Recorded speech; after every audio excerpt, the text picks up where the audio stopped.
All right. Thank you all for tuning in. This is election night, the night we've all been waiting for. Right now, I am joined here with Marie Shimada, who is running for Commissioner District 1. Marie, how you feeling today? It's been a good day. The sun came out. I feel good. Okay. So you pumped? You feel like you got this one? Well, I think that I've worked in politics long enough to know that voters will always surprise you. Yes. No, they will. I expect a couple of surprises. But assuming that this is a good night for you, we may not have the results tonight. It may be too close to call for tonight. And basically, the way that I'm going to be doing it with the local races for Island County is I have never seen a 4-point flip from election night. So if there's somebody in the lead by 4 points or more, I'm going to tentatively call it. Now, that is not sealed in blood, but I'm going to tentatively call it at that point. So you're running against Melanie Bacon and Damian Green. And, you broke the fundraising record for all Island County races. So that's something to be proud of. So if you do have a good night and it is you who's the next commissioner, what are your plans as soon as you get in there? Oh, as soon as I get in there? Well, I think you asked me this in our interview, and my answer from that night is certainly still the same. I want to meet everybody, of course, right? I want to meet everyone who works there and learn everything as quickly as possible. And then want to start meeting with the public as well. I think there's a lot of people who want to feel heard and included who have approached us over the course of the past 12 months. And it'd be nice to start making people feel like they're a part of their local government again. Okay, great. We've got a lot of people who are going to be coming in and talking about the local races. And I think we're the only ones who are doing a Facebook Live on local races for Island County. So that's exciting. Hopefully it pays off and people get the results they want. The people always get the result they want because they vote.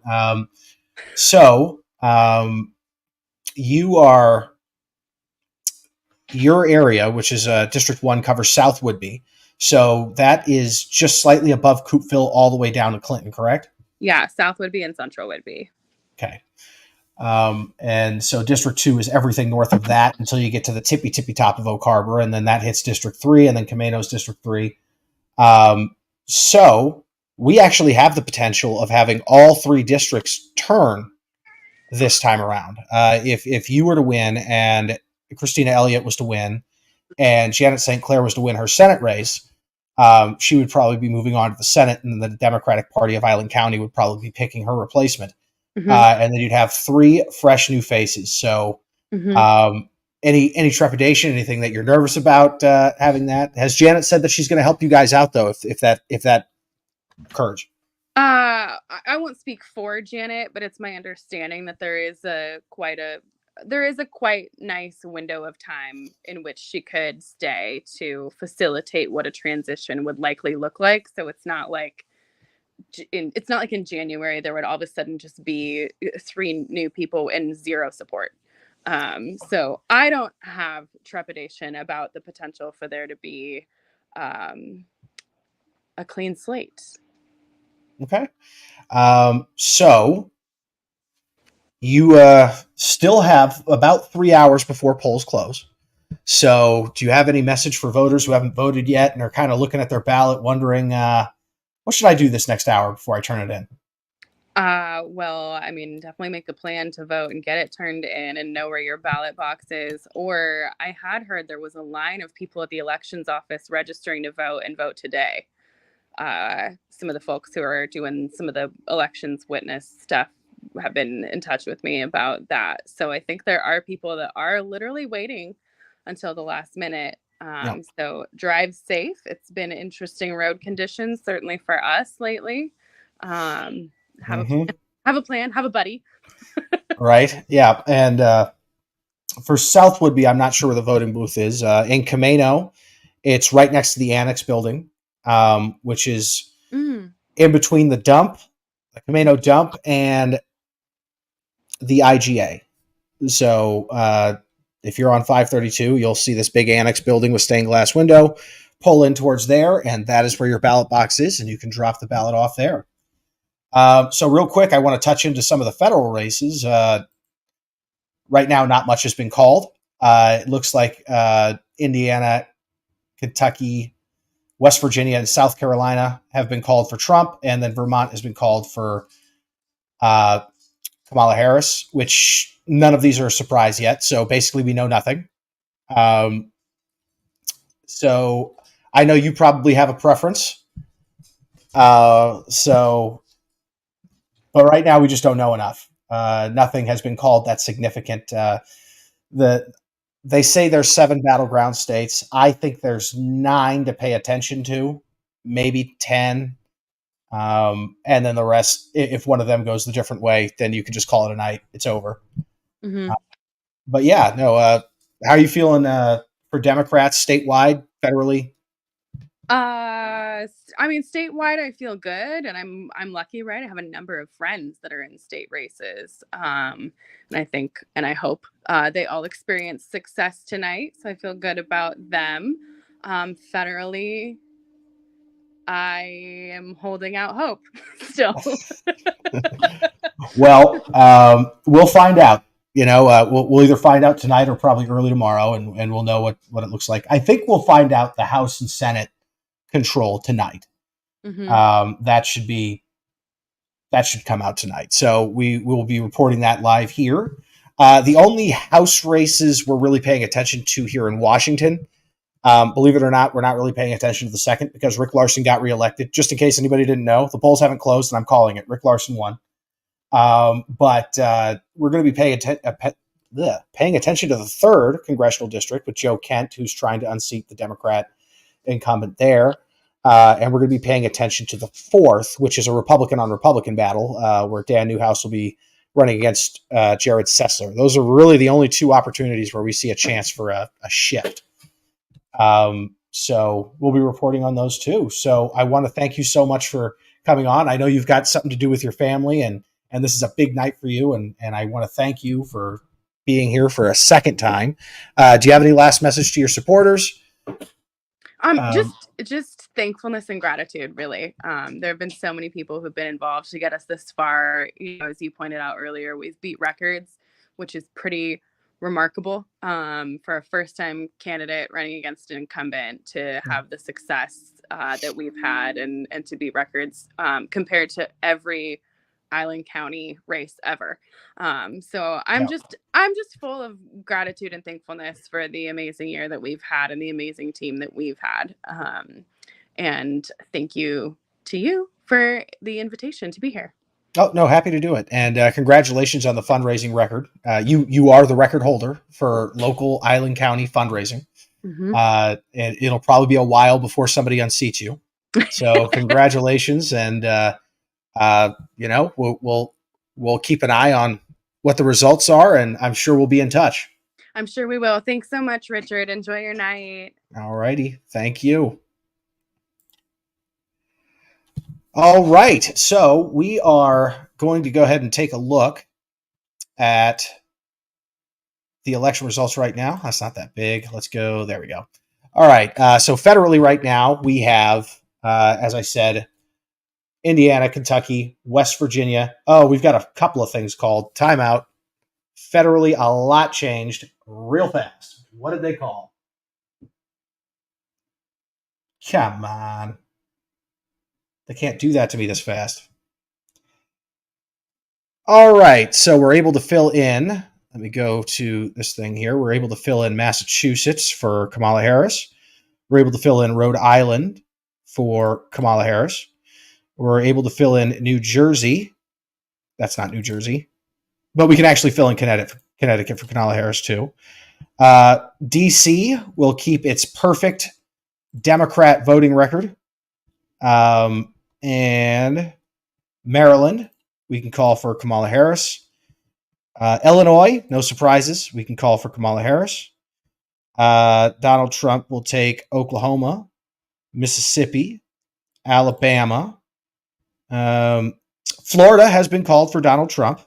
That's a significant one, but we expected that. Missouri has been called for Donald Trump. And I seem to...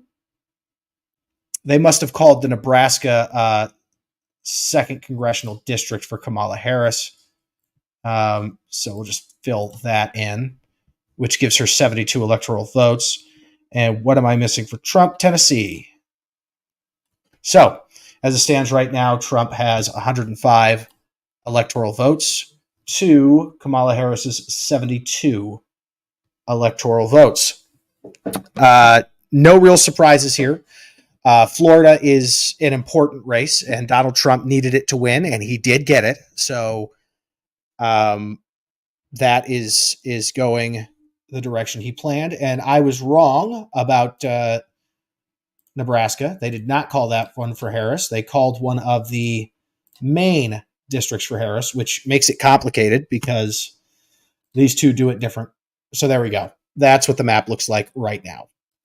I expect more will be filled in very shortly. Some more polls will be closing in, I think, about 15 minutes.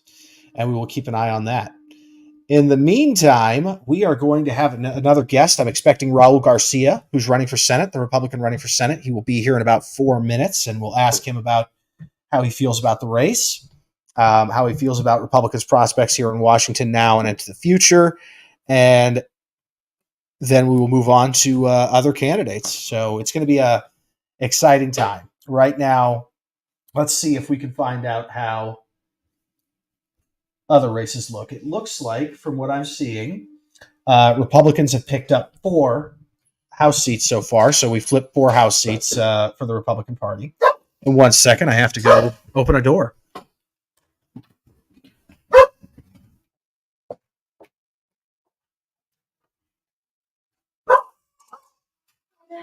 I got the bag stuff in the car in the front seat. Can you go get it?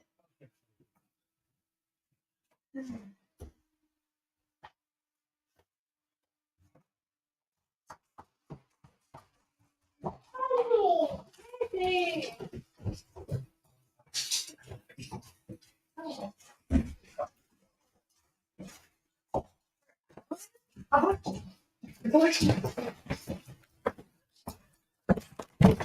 All right. Oh, no, you don't have to. You don't have to. My normal stuff, so sorry if Not a problem. All right. So I am back. I had to get some essentials like my Red Bull because this is going to be a long night for us. All right. Raul Garcia is expected in the next 2 minutes. So we are excited for that. Another notable election, West Virginia, was a pickup for Republicans. That is a flipped seat. If the Republicans can maintain their Senate seats and pick up 1 more Senate seat, then Republicans will take the Senate. So that is something to keep an eye on, and we will be updating you as soon as we get the information. All right. So no changes there. We are going to be... Oh, let me pull that up again if I can. There we go. We are going to be greeted with Raul Garcia any minute now, and we will ask him how he feels about the Senate race. So if you guys have any comments or questions, feel free to fill them in on Facebook if you're watching on Facebook or if you're watching on YouTube. Aaron says, good luck tonight, Richard. Thank you, Aaron. I will do the absolute best I can.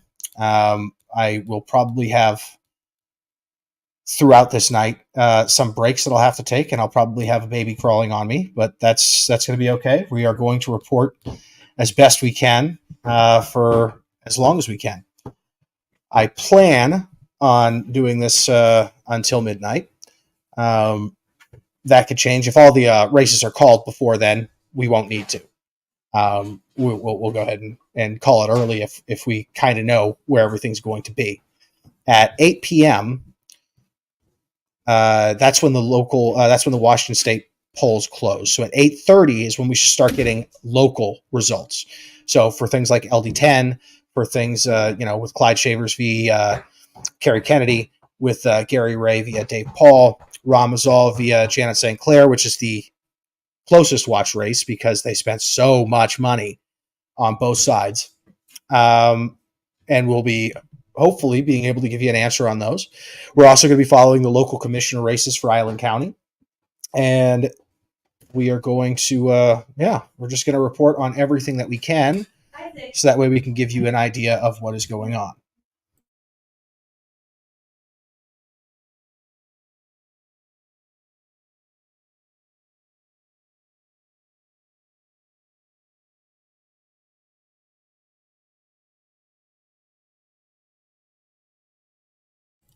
We just have a call for North Carolina governor. It was actually called a little while ago, but I want to make sure that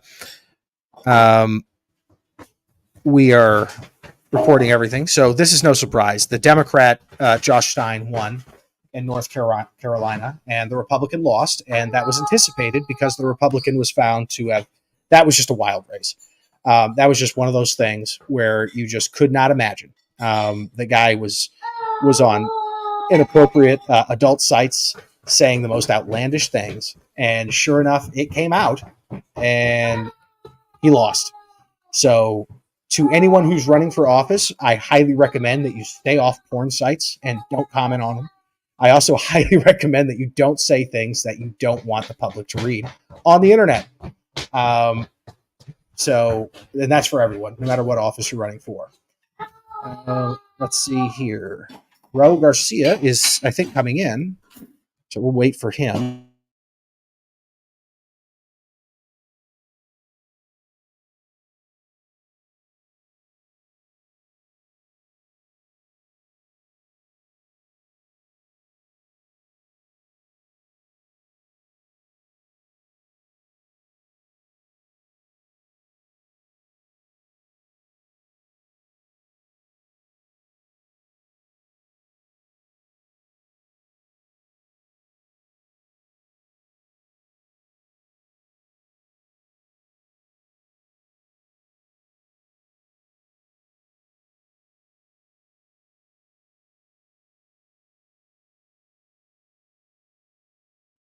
Okay, Raul Garcia just messaged me. He's trying to come in now. We just sent him the link again, and hopefully that comes in.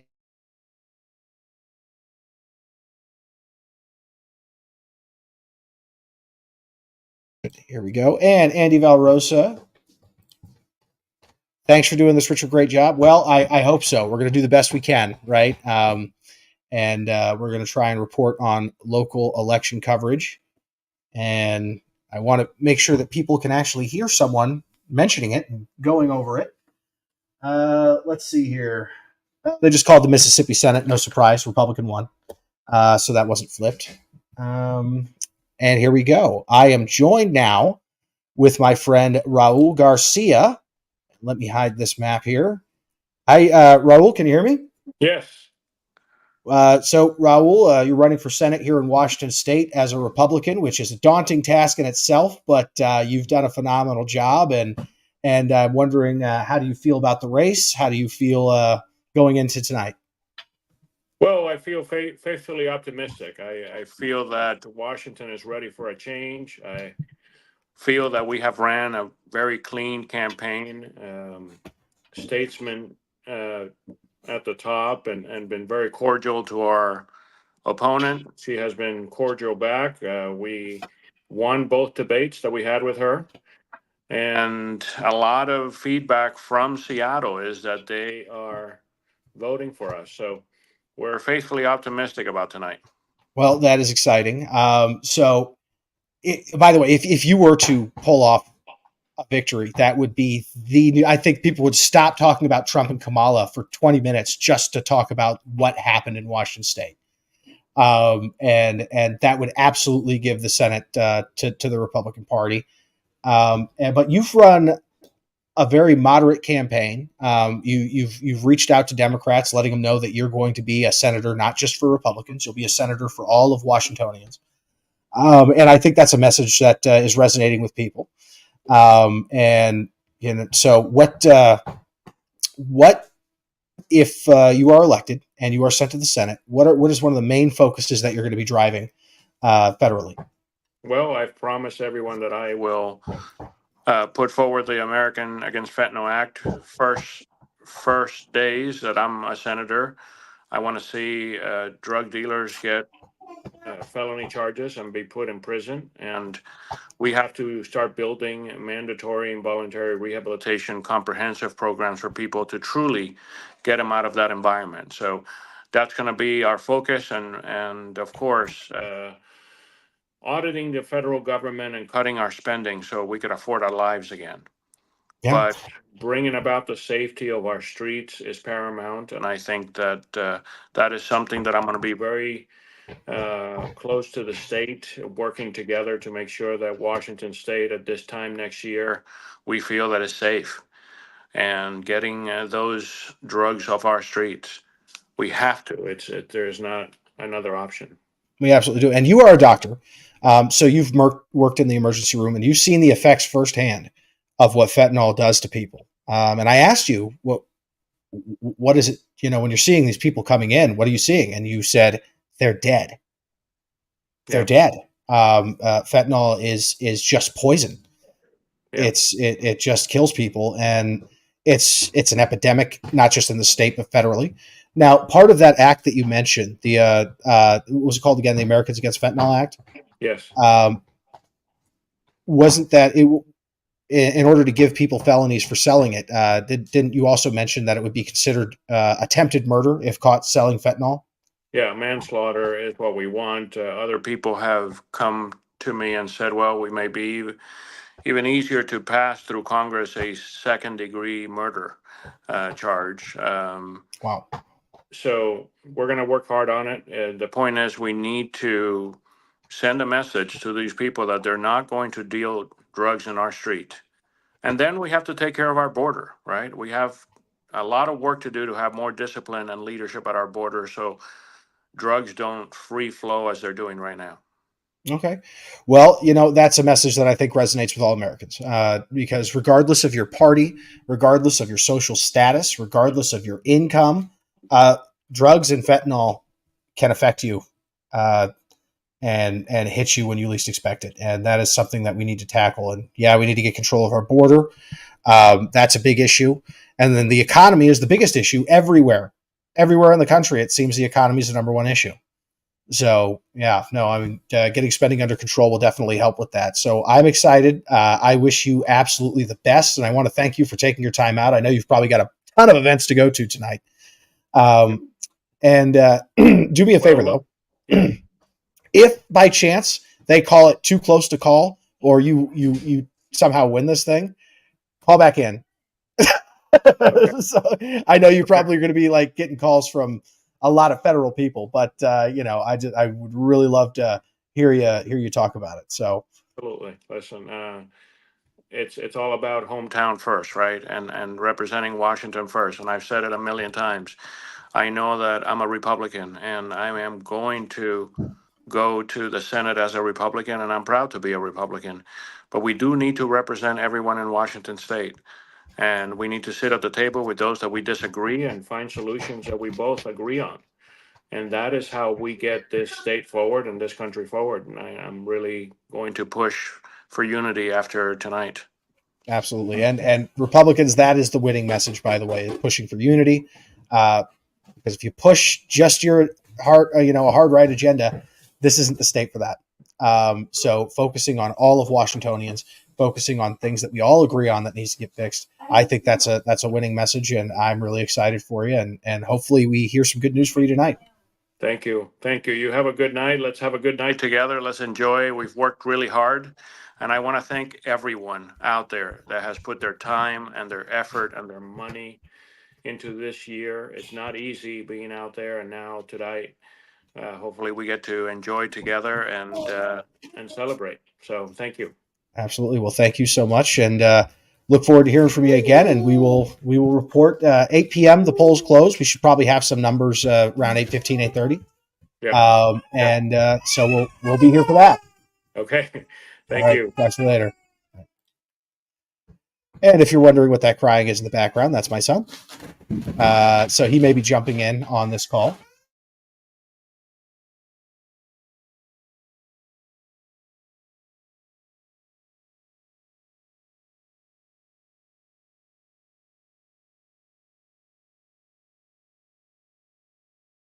Okay, just got some information that is interesting. And this actually came from a friend of mine, Larry Barnard. He also said he'll be checking in and out. Thank you, Larry. The New York Times just put out a prediction model, and it's pretty evenly split on who they think is going to win, with the slightest edge to Donald Trump. But this is America. We don't know what's going to happen. We don't know what's going to happen until the votes are counted. I can tell you right now, as far as I can tell, no other states have been called. We're sitting right at, let me pull that up again. We're sitting right at 105 electoral votes for Donald Trump. We're sitting at 72 electoral votes for Kamala Harris. 270 is the magic number. In reality, 269 for Donald Trump is a magic number because the House would break that tie. And the way the House breaks the tie is state by state, which favors Republicans. So Kamala Harris does need 270 votes to win. Donald Trump does need 269 votes to win. And so we will see how this plays out. I'm taking a look right now at some other Senate races that I've been paying attention to.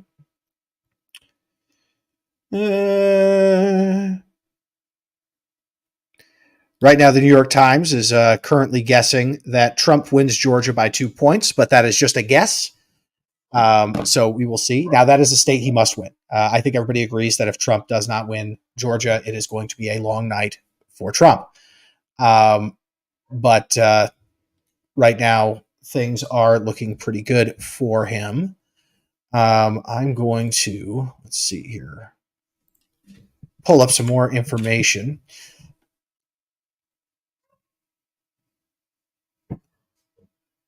All right, so Pennsylvania becomes the latest battleground state. It is too early to call, in addition to North Carolina and Georgia. So we haven't called any of the battleground states yet. I expect we will have some results pretty soon. Those are the states that we worry about. Right now, the early numbers in Pennsylvania look good for Harris, but I think that is because a lot of inner city votes got counted. Only 7.63 reporting in. For Ohio, also still too early, with only 39% in. Trump has a slight lead there. I expect that will grow. North Carolina, Kamala Harris has a slight lead there with only 12% reporting in. Again, too close to call. Virginia, Donald Trump has a slight lead. Now, this is a state that is expected to go to Kamala Harris. So that just tells you, with only 36% reporting in, we need more votes to come in. So everything I just said, don't really pay attention to it. Only 4% or 5% reporting in for Michigan. Harris leads right now, but so few votes, that'll change. I expect very soon we'll be getting more results, and we will update you as that happens. Thank you. Do not get mad. I can't pronounce the name. Vinaman.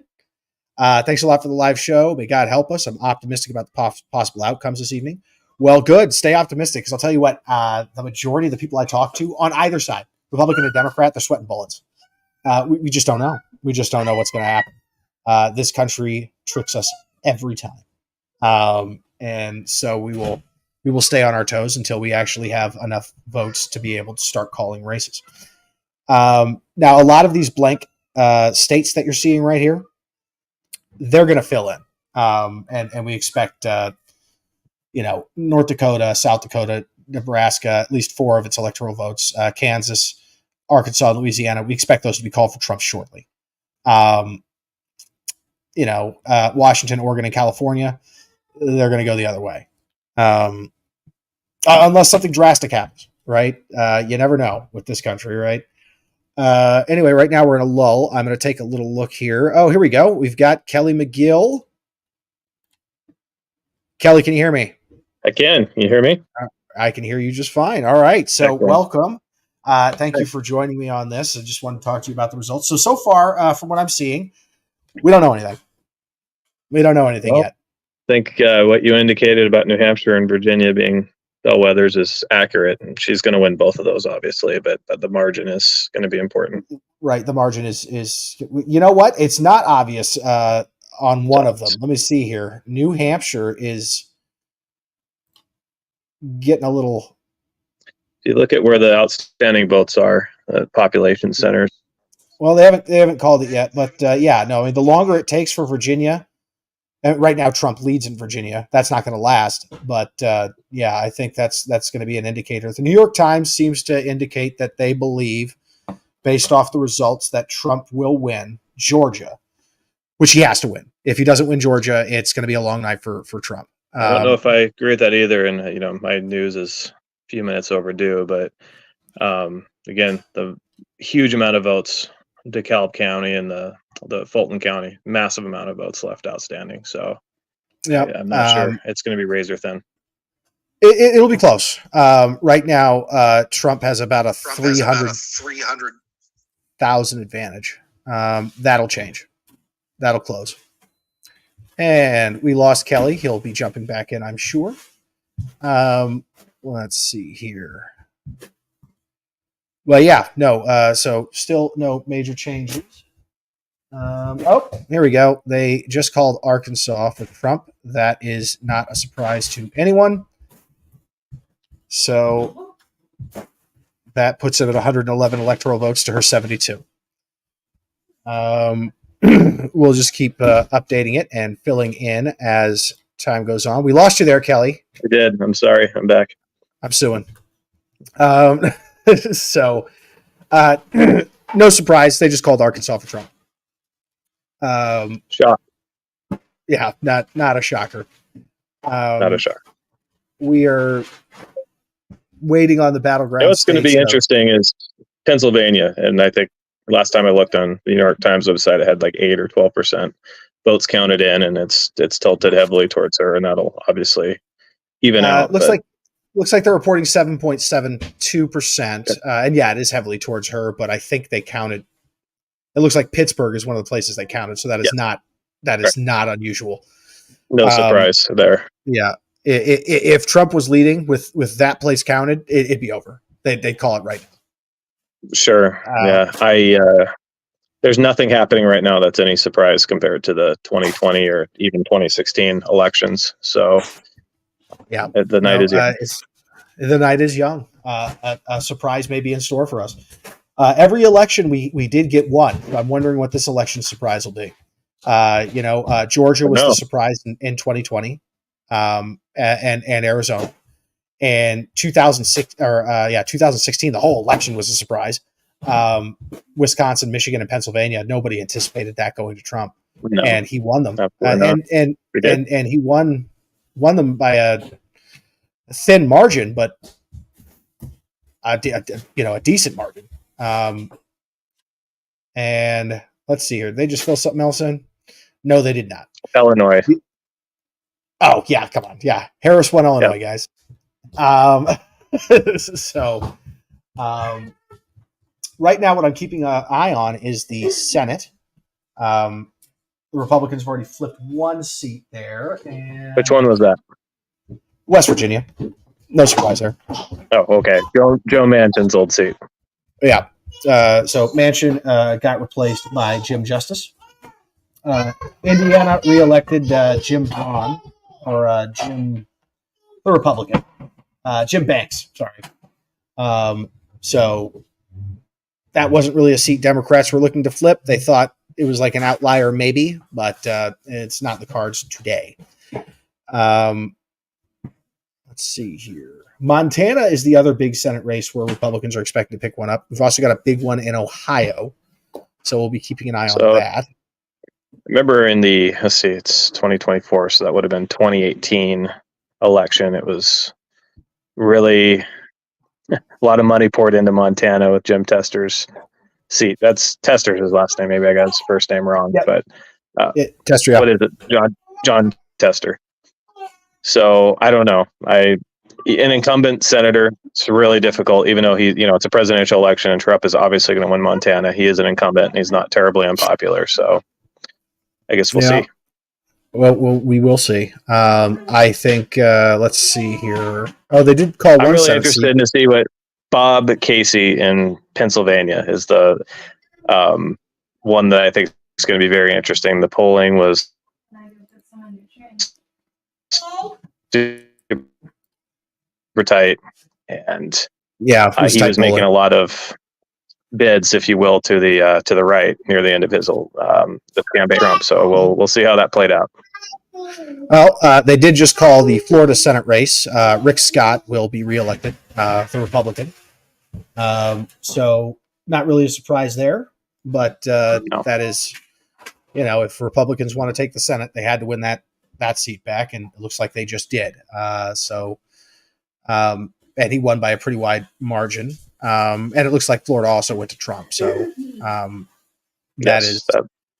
that was not a surprise, but that is also an important state that he had to carry, and it looks like he did. Correct. So we still know nothing. It's still anyone's game. Anyone's game. Yeah. And I will tell you what, I need to hit refresh on this screen because all the numbers are exactly the same, and I know they're not. Oh, come on.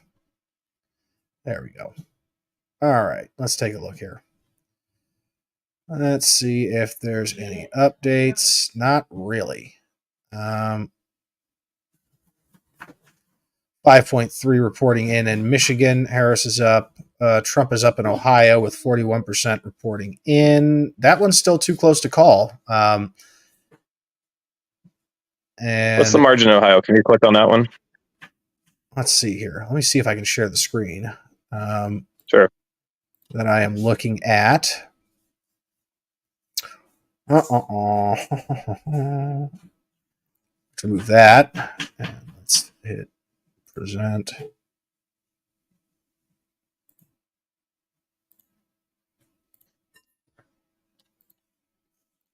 So no matter what you think about Fox News, whether you like it or hate it, I do like the way their map shows the numbers. So that's why I'm using it. So here we go. If you look at Pennsylvania, it looks like Trump is closing in now because Harris was at like 78. Now that's tightening up a little bit with only 9% reporting in. Michigan's tightened up, 56-41, but only 5% reporting in. Ohio looks like Trump is up slightly, but they haven't called it yet. 41% reporting in, so that's interesting. Trump leads in Virginia with 40% reporting in. That's going to shift. Trump leads in North Carolina. So another one that North Carolina I just looked at has a lot of urban centers still, yes, relatively and a lot of votes rural. counted. I mean, there's exactly only 16% counted. Basically, the whole state has to vote. Let's see here. Georgia is at 52%, and we're kind of seeing a trend here. It's looking a little Trumpy. And that's a state he has to carry. North Carolina is as long as he maintains that lead, he'll be good there. Virginia, I expect that to shift towards Kamala Harris. If Trump wins Virginia, that would be the surprise of the night. I don't think that's going to happen. 25% reporting into New Hampshire. Harris has a lead there. Let's see here. So our battleground states are open, and we are counting votes, and we will see what happens. I love that we're at a point with the election where you got news agencies projecting what's going to become the earliest too close to call state. It's like we're at the point where we're projecting such minutia and such obvious things in advance of any real news. I just find the entire body of that text to be laughable. Well, I hate it. You said it. I was nicer about Fox News than you were. Look at that. Who would have thought? Oh, well, I mean, it's not just them. It's the Times is literally calling percentages for states already. Yeah, no, they tend to project. New York Times has a pretty cool interactive page. It shows where the remaining votes are outstanding, and they run some analytics to try to determine where they think it'll sync up. Are you able to pull that up, by the way? I think that would be an interesting interactive site. Here. Right now, I'm looking at Texas because they've made that too close to call so far. Trump is up by 300,000 votes, but that is interesting. If Texas takes a really long time to call, that is not good news.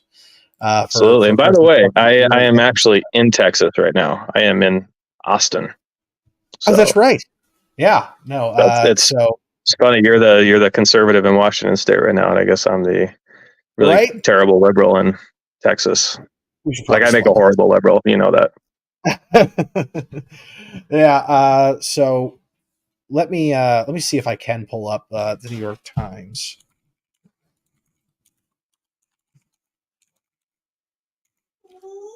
Last time I tried to pull something up, I killed our video, so I'm going to abstain. All right. So here we go. The New York Times has the chance of Trump winning. We can't see. We're still looking at Fox. God dang it! Thank you for letting me know. Let me stop the screen. Present. Share screen. I can do this. I have confidence in you. All right. I think I did it. Go. All right. There we go. So these numbers are exactly the same that we're seeing on Fox. Yep. Except for Pennsylvania, I think let's see who has more reported in.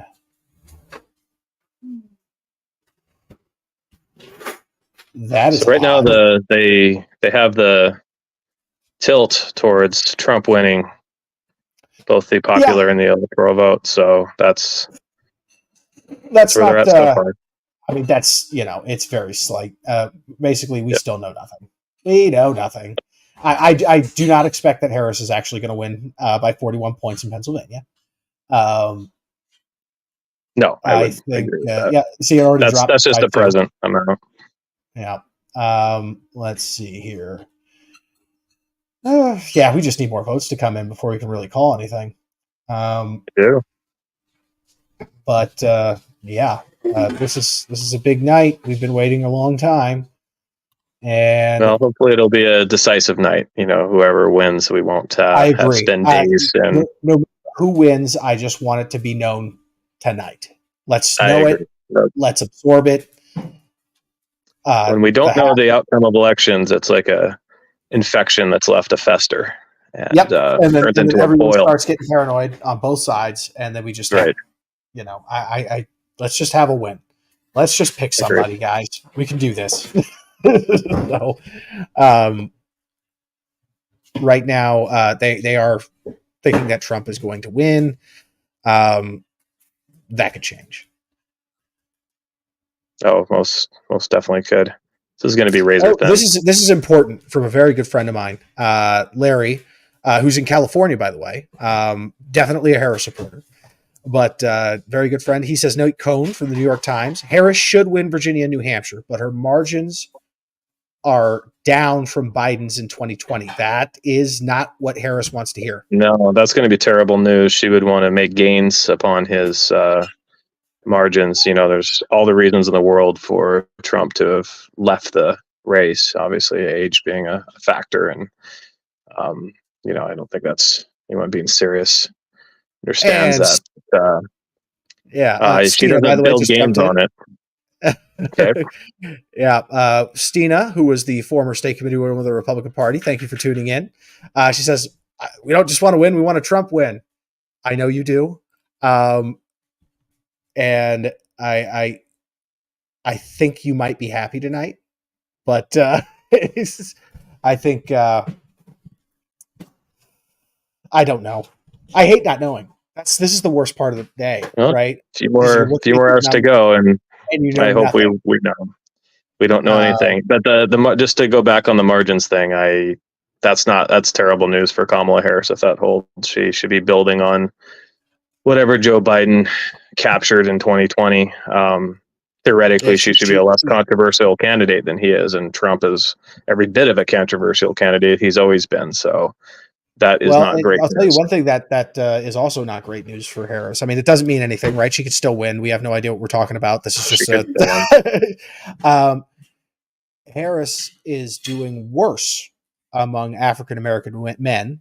Trump, when he was running against Biden, only secured 11% of the African American male vote. He's more than doubled that. He's now at 25%. Yeah. In a state like Georgia, that's going to play out in a terrible way for Kamala Harris. That's why they're kind of guessing. I think in the New York Times that Georgia's not going to go the right way for her, and it's going to go the right way for Trump. Among African American women against Biden, Trump got 3% of the vote. Against Kamala Harris, he's sitting at around 10 or 11.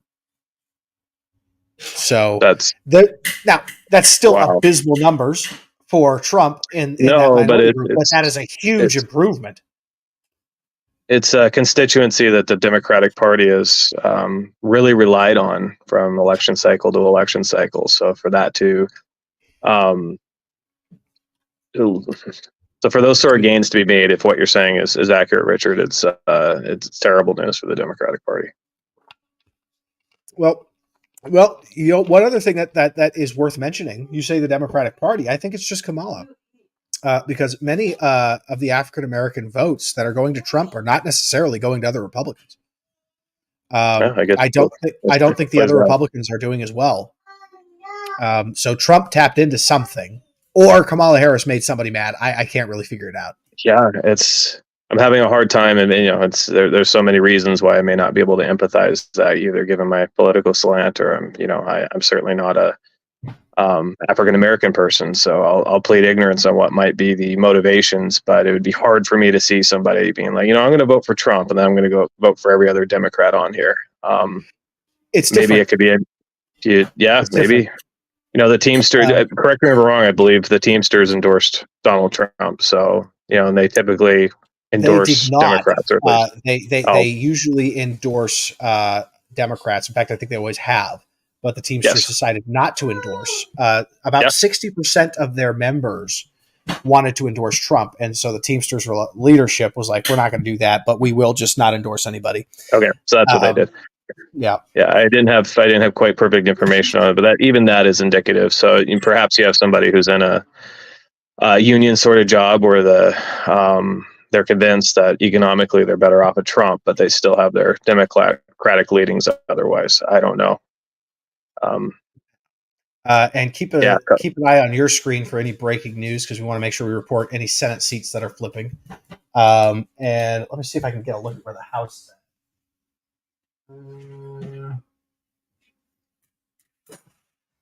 Last I checked, 4 Democrat seats have flipped to the Republican Party in the House. Is that a sign that's good for Trump? Who knows? He is such a weird candidate. And when I say that, I mean he gets votes that other Republicans can't get, and he loses votes that other Republicans can bank on. It's so hard to guess. I think anytime we try to predict behaviors or outcomes surrounding Donald Trump, we come up short. So I'll concede to that immediately. And the word weird is. I would also agree with that one, just as an aside. It's hard to gauge because when you see these results, had George Bush, for example, during his race, had this result with African American men, blowout. John Kerry would have been destroyed in a wide landslide. So that means that Trump is losing people that generally vote Republican somewhere else, which is why we still have a close race. I'm going to guess, and I could be wrong, but I'm going to guess it's suburban white women. Probably. He also doesn't poll well with older white college educated people. Now they used to be. They've always been kind of split, but they used to be not heavily Republican, but they used to lean Republican. Now they don't. Now they lean Democrat. Yeah, For president, they still lean Republican anecdotally, for Congress. that's You see interesting. how it's so weird? It is. Anecdotally, I remember the last election cycle, and Trump in one of his rallies, and we love the undereducated. That was interesting. So, Well, no such declaration in this campaign cycle. So perhaps he's shoring that constituency up. I have to imagine he did not mean it the way it sounded. So I think what he was trying to say when he forgot a ton of words was, I think he had been talking about how colleges indoctrinate Yes, our kids into being Democrats. Well, he skipped a whole bunch of phrases he should have added to make it not sound so bad. And then he just said, we love the undereducated. I think what he meant to say was, we love these people who have not yet been indoctrinated by the liberal professors. So what's Donald Trump's campaign manager? His name's Stephen Chung, right? Yeah. Is that correct? I find him he has the most interesting job on the planet, and he probably doesn't get paid nearly enough, because every time Trump says something absolutely batshit crazy, he goes out and makes some semblance of sense out of it to the, best of anyone's capability I've ever seen. So I just want to give a nod on this election night to Mr. Stephen Chung. Well, I will tell you, Kamala Harris has helped mitigate that, because she is the queen of word soup. Or like a scrambled. She loses her train of thought. Not like Biden. Biden, he just forgets where he is. But she wants to focus on one issue, and then she kind of loses it. And then she's very good at debates. She's good when she's debating because she's a lawyer, right? She's good at going against somebody. When formulating an argument, yes. Yeah, right. When it comes to explaining her view and only talking about her, not that good. And we are joined right now with candidate for commissioner in District 2, Jill Johnson. Hi. How you doing, Jill? Can you hear us? Hi, I can. Can you hear me? Sorry about being late. I didn't see the link. That's okay. We were talking a lot about the federal race coming up. We still don't know anything. I don't know who's going to win. That's what people are watching for anyway. Believe it or not, county commissioner is not the turnout that you would think it is. So you are wrong. Everyone is out for you. So, but anyway, so how you feeling about the night? Tonight is the night. It's been a long campaign. Yeah.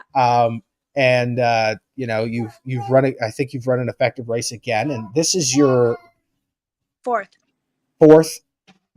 term. So if you get reelected, election, yeah. Third term. So fourth election.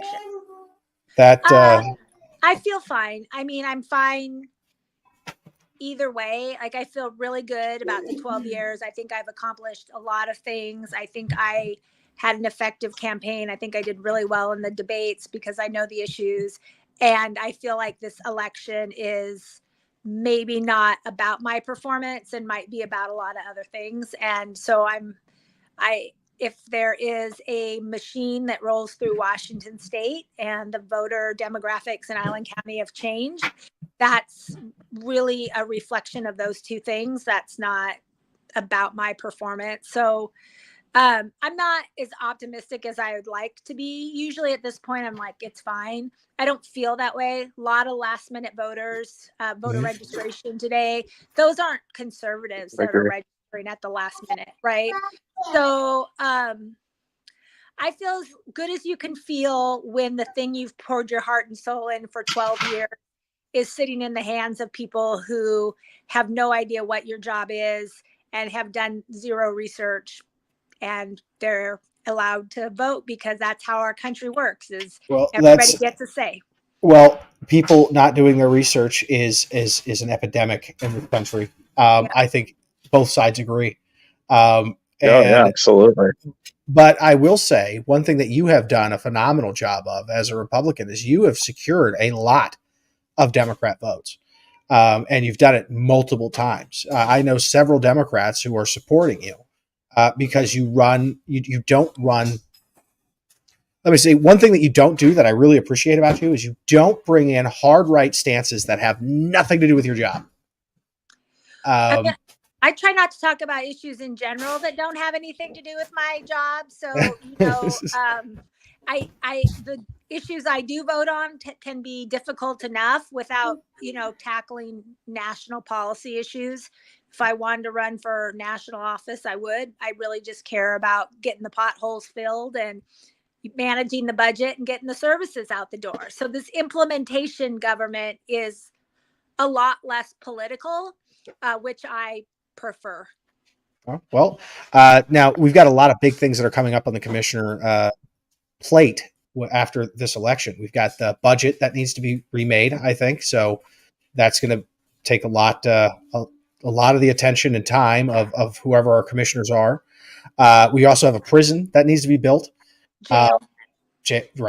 Jail. I keep saying prison. I'm sorry. Be careful. Yeah. It's a jail, Gonna guys. mess her up with all the land use nuts in the county are going to come out if you That's say right. that again. It's a jail. There you go. But yeah, no, all these are very important, and we need people to understand those issues when they're voting locally. This isn't a race about how you feel about national politics. This is a race about how you feel about local issues, and wanting to get those done and implemented. Right. I mean, county commissioner is a very different type of government than even the state legislator, right? We don't caucus. It's not policy government. We take a lot of those policies and we just figure out how to implement them to get the right level of service out to the community with the budget you have. It is really more of a management CEO-ish kind of job than it is a policy type of job, which a lot of people just don't understand. And so that's why there's not a lot of that divisiveness, or used to not be a lot of that divisiveness at the local level, is that it just, there's just not a lot of party politics in how much you're going to pay the dog catcher. Right. It's that's a really good statement. County commissioner is basically a local management job. Very little policy. Right. I think that's some very important points have been underscored here as a generally centrist voter, what Commissioner Johnson is saying. Richard, it's like, why can't the Republicans for statewide office talk like this? I mean, I have my theories that, the continued addiction to losing is a barrier. But in this case, if there was more sounds like this coming out, someone might win a statewide office with an R behind them. All right. So Republicans. It's kind of scary. I know that's going to shake a lot of your watchers to the core, but. So Republicans, if you would like to start winning in Washington State, take a note out of Jill Johnson's playbook of 1, do a good job. 2, don't talk about things that have nothing to do with anything that you can do. And 3, don't say anything crazy.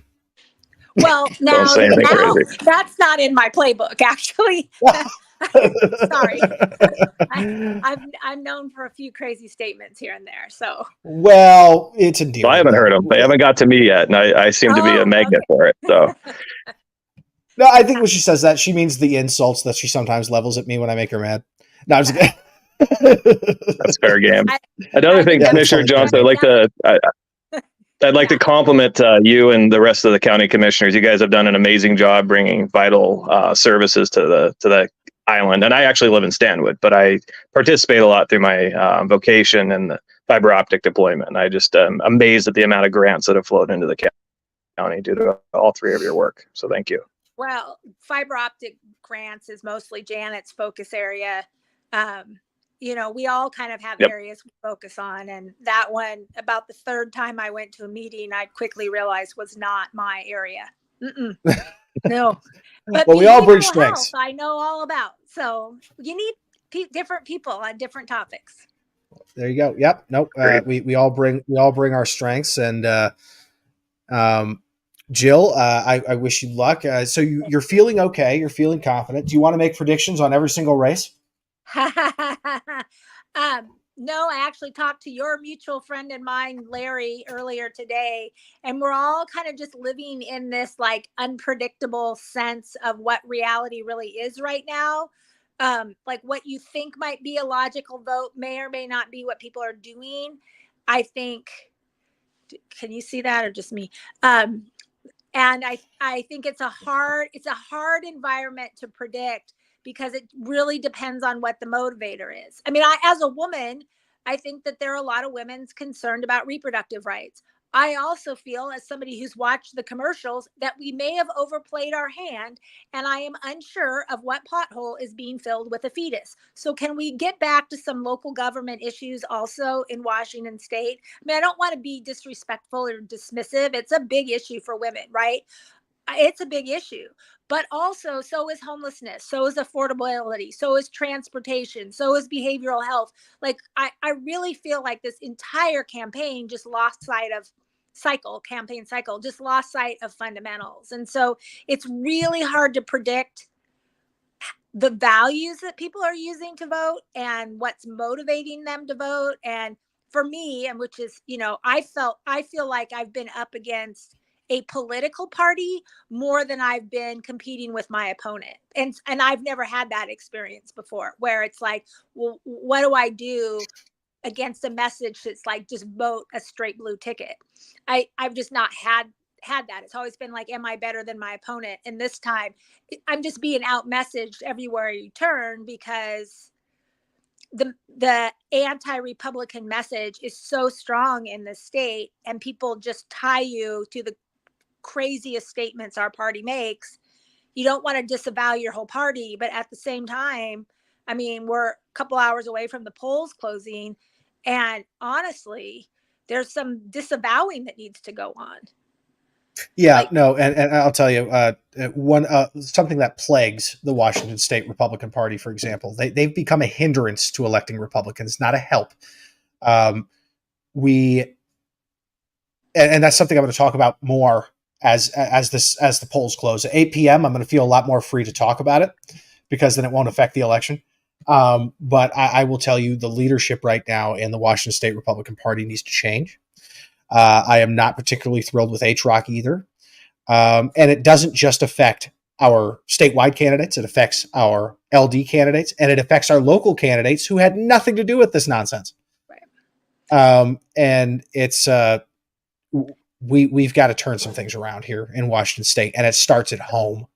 And our party. Like we talked about last time, if the Republicans want to win, they'll run on crime and economic issues, and they'll find the leadership that'll project those views. Yep. Or they won't. I predict they won't. How you don't just show a picture of downtown Seattle and say, elect people who get you more of this, or elect people who are going to turn it around. I don't know why we don't have a message that's that simple, but I think you can drive down one Seattle street and make your point. We can do that. We can stop at Smoky Point on our way and find some more of that joy too. So you're absolutely right, Commissioner Johnson. Like, you don't have to go that far. You can just hit Everett. You don't Everett. Absolutely.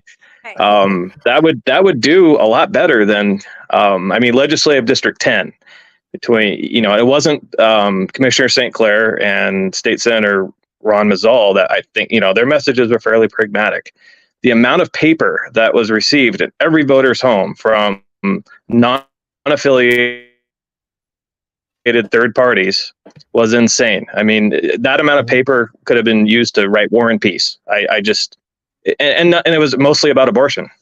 So I'm again, that's not gonna win. But Mr. Johnson said a tour of a crime infested area would turn some people's minds around to the Republican perspective, which I'd be open to voting for again. I just don't understand it. Like, how is sending more of the same policy thought process to Olympia going to get you different results? It's basically reinforcing what we already have. And that doesn't make sense to me.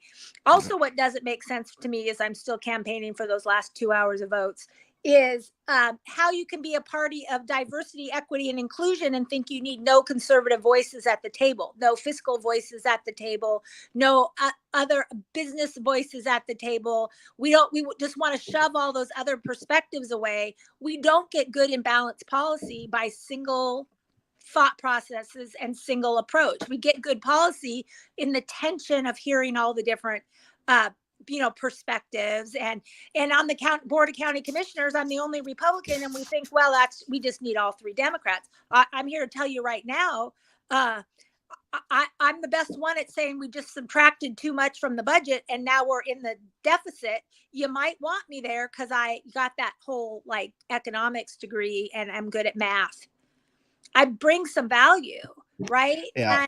And to just throw that out in party, you know, I mean, I might be a little bitter because I'm a little nervous right now, but I feel like that it's a little hypocritical to say we need diversity and then push for dominance in single party rule and single party thought process. I kind of put that in the hypocritical candidate category, actually. Well, if Sorry. anyone can win over enough Democrats, it's you, because you've done it numerous times. I think in your last election, now granted you were running against another Republican, but you what was it, like 65 to 35 or? Yeah, but I was the Democrat in that race, right? The party Right. called me a rhino. And so that's not really a fair representation of my popularity. It's a recognition of the fact that one guy stood on a street corner with a Trump sign and I did not. I stood on a street corner with just my own signs. And whether the party likes that or not, that made me a viable choice for them. But this time there's a traditional Democrat and there's me, a traditional Republican, and the voter base has changed. And so the outcome could be different. But, you know, I don't hate Democrats either. And I think that's something the party's never really loved about me. I think people are smart in different ways, and my colleagues come at solving problems completely differently than I do. I'm like, where are you going? And then they get there and I'm like, oh, I didn't see it that way, right? So I see a lot of value in learning from people who see the world different than I do. And I think a lot of Democrats also appreciate, I shouldn't be lump everyone together, a lot appreciate the fact that I'm willing to share how I see the world too, because that helps them understand where they're reaching barriers in the talking to the public, right? Because I'm like, well, that's not going to resonate with people I know. I just think the diversity is valuable. I think it's the strength of government when you have that tension. Well, no, I agree. I think we definitely need to have a voice in there. And I think you've been a phenomenal voice. And I think, we'll find out at 8 p.m. Now, you said that there was a lot of last minute people registering to vote last minute. How are you allowed to register last minute and vote? Well, so I don't know all the rules. I'm embarrassed to say, but there were people doing same day registration and voting today who were lining up to go into the elections office. And they weren't people just dropping off their ballots, because you can do that at the ballot box right outside. So that, I mean, I was feeling a little optimistic. Then I was driving into work and then my sign was tipped over by the wind. So of course I think that's a sign. And then last minute voter, I mean, look, candidates are superstitious people, right? Like I pretty much wear the same outfit I wore 4 years ago. I get my same first donation from the same man every single campaign cycle. I do not deviate. I am a football player who does not wash his whatever. So I just don't, I'm superstitious. But then the line of people who are registering, those probably aren't my voters, and that is nerve-wracking for me. But, as somebody else pointed out, the reality is they have to get all the way down the ballot to get to me, and they've already probably run out of steam before they get there, brand new voters. And the second thing is that, that pretty much, and that they make up such a small part of the electorate that I'm like obsessing over the people who registered today, when really a majority of the people had voters' guides, were doing the research, have been registered. And so I just need to chill out a little bit. But yeah, no, I remind me, Commissioner Johnson, you can say Jill. Who did she run against in the primary? Okay. All right. Jill, who did you run against in the primary? This person with the Trump sign and everything. I forget who was the opponent. Dan Evans he was in the 2020 election cycle. Mm-hmm. And so 2 Republicans made it through, and then Fee Mishko and Christopher Reed. So there was a 4-way primary. The 2 Republicans made it through. And then I was just, a more palatable choice for the entire electorate than my opponent was. So that wasn't a real that wasn't a real testimony of my popularity. That was a definite victory based on lesser of two evils, which, by the way, I'm fine with. I'm Hey, fine. a win's a win. So, Well, yeah, well, thank especially you if your so much, win Jill. encompasses part of the center. Right. I mean, so I feel good about the type of commissioner I've been. I want to be more optimistic right now, but I think it's a really hard election to predict. It is. It's hard elections to predict everywhere. Yeah. So, well, I believe in you, and thank you so much for coming on. Yeah. We will. I'll probably call you tonight when some polls come through, and we'll see what happens. All right. We'll get back to the sexy races now, because that's what people get excited about. All righty, will do. right. Sorry. Talk to you later. Yeah. Nice sharing time. Bye, Bill. Speaking of sexy, we have Clyde Shavers. Perfect. Representative Hi, Clyde Clyde. Shavers. How you doing, Hi, Clyde? Good. How are you both doing?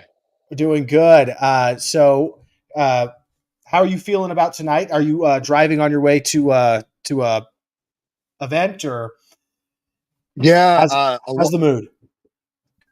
definitely a busy day today, even on election day. So I guess just the same tempo throughout the campaign, so it doesn't end until it ends, right? So looking forward to kind of seeing the results in a few hours and celebrating with people. And we're confident, and just glad to be part of this adventure. Well, I'll tell you, you definitely hit a lot of wickets that would indicate that you're going to have a good night. One of them was your fundraising has been phenomenal. You definitely had an advantage there. Of course, you're an incumbent. That I don't care who you are, being an incumbent helps, unless you're like the most hated incumbent in the world, which you're not. So congratulations. So you're feeling pretty good. And also, if reelected, I'd ask, what's your plan for the next 2 years? Yeah, so I think the important thing was while we were campaigning, so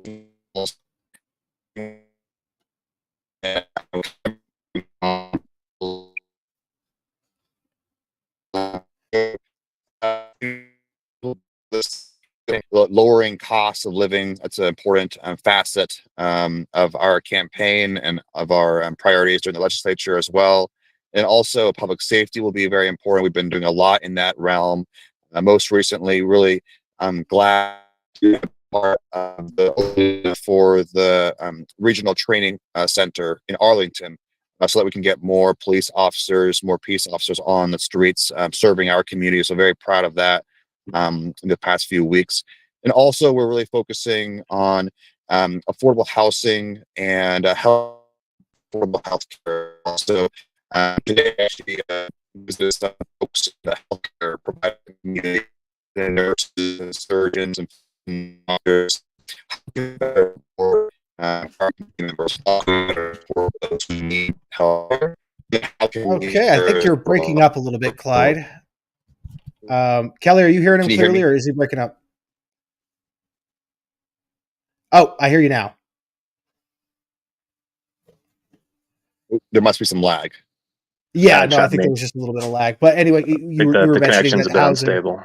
Yeah, the housing is extremely important to everyone, regardless of party in this state. That's one of the big issues that keeps coming up. And so saying that you're going to tackle that, I think, is important to everyone. Crime and housing seem to be the biggest issues for Washington state voters that I'm hearing lately, which, politics is always local. Right. And, so that's going to be your main focus. And you from what I'm hearing from people who are very involved in your campaign, they seem pretty confident that it's going to be a good night for you. I hope so, but I think in the end, no matter what happens, I just hope that we can all come back together and work on policies and move our state and country forward again. So regardless of the outcome, we got to come back together and work together. So that's the most important thing for me. Absolutely. All right. Well, thank you so much, Clyde, and I really appreciate you jumping in. I know you've got a busy schedule tonight, and we're all happy to hear from you. And we should have some results. Probably 8:15, 8:30 is what I'm thinking. That's usually when we find out. So we'll report on those when they come out, and we will let people know. So thank you so much, Clyde.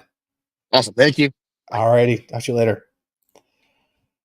All right. Well, while we were doing awesome stuff locally, we got some updates nationally. Let's go ahead and pull that up. Bing. Thank you, Club. Where'd I go? So it looks like. Oh wait, I'm sharing the wrong thing. Anyway, Texas has been called for Trump. Ohio has been called for Trump. No surprises. South Dakota, Nope. North Dakota, Nebraska, and Wyoming. So again, we still know nothing. Let's take a look at the numbers in the battleground states. It looks like Kamala Harris is still leading in Pennsylvania, but we only have 20% in, 10% in Michigan. Kamala's leading there. Donald Trump leads in Iowa, but less than 1% of the vote counted, so just ignore that. Donald Trump is in the lead. How about Wisconsin? In North Carolina. Wisconsin only has 1% of the vote, and it shows Donald Trump at 62%, so that's nothing. Yep. I usually don't like to pay attention until we have at least 10. Fair. So, and then like with Pennsylvania, it's very clear that blue districts are being called first because Kamala's not up by 19 points. She's not. She may win it, not by 19 points. I think. What's it look like in Virginia now? And who? How about Virginia? Virginia. Oh, Virginia. Trump still leads. It looks close with 55% in. He's up by, gosh, it's minuscule. I think it's 20,000 votes. So now the fact that New Hampshire and Virginia have not been called, and we're going a little bit. Yeah, it looks like the night. Population center is still largely outstanding, but you that was you and I agreed on that being a bellwether to the entire election, as far as it level would be a of sign to pay decisiveness to attention Donald to. Trump's favor at this point. Yeah. Now, again, I It fully was. expect that Kamala Harris is going to win. Is going to win New Hampshire and Virginia. If she does not, that in itself there's no doubt. There's no doubt. That's a really bad sign for her, and a really great sign for Trump. I agree. And so, right now it looks like the leaning column by the New York Times on the percent chance of victory now has a 66% chance of a Trump victory. So that has gone up slightly. So as time is going on, it's looking a little bit more and more Trumpy. But again, no major battleground states have been called, so I don't even know why they're doing that. I don't know what they're basing that off of. Every single battleground state is still out. Ohio It is. I think Pennsylvania and Georgia they have not. Yeah. Now Texas. I think it's just due to the margins. I think it has to do with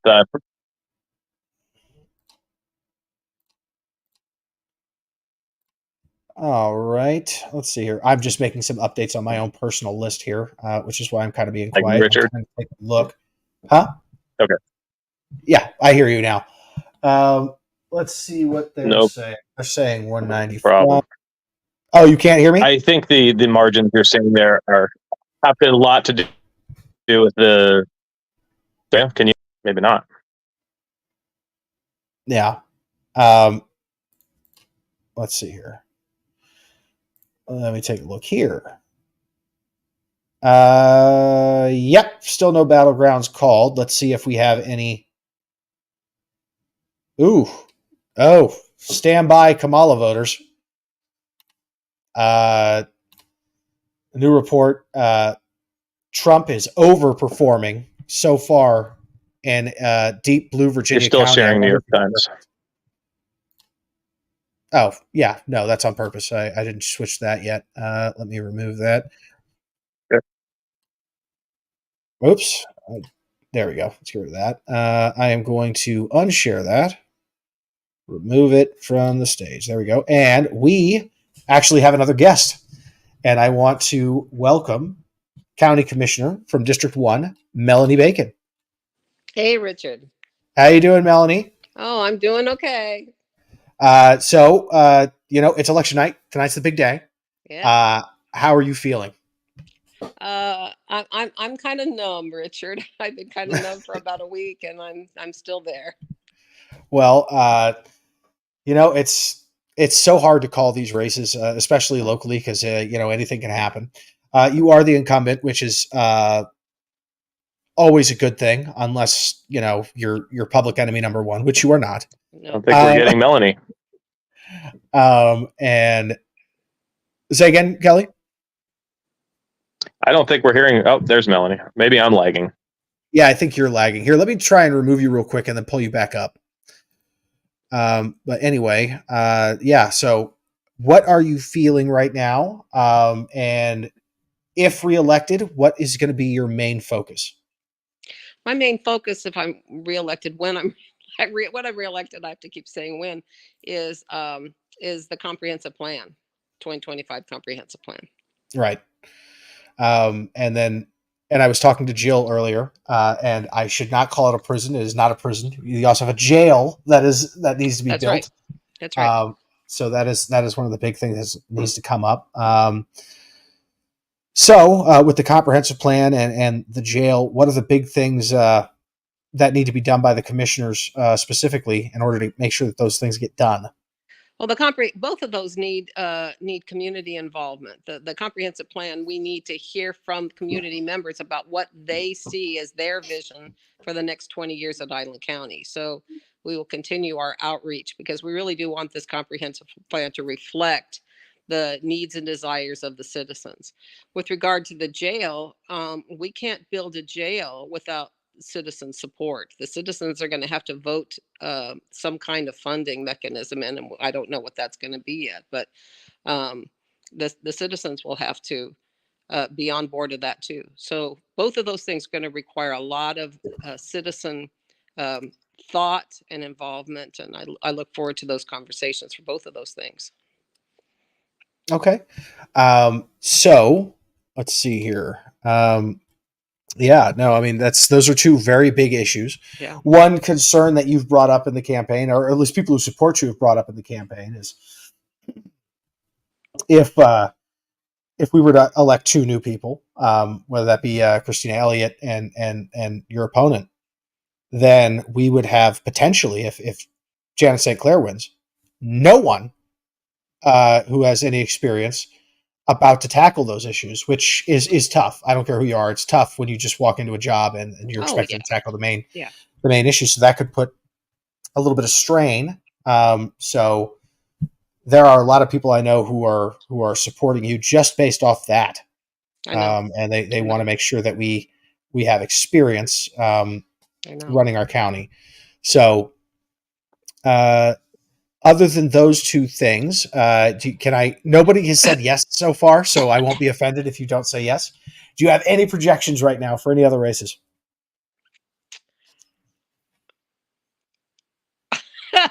Clyde. I think Clyde will win. Okay. I agree. I think Clyde will win too. Okay. How do you see Dave Paul versus Gary Ray? Oh, yeah. I think Dave will win. Okay. Dave is going to win. Yeah.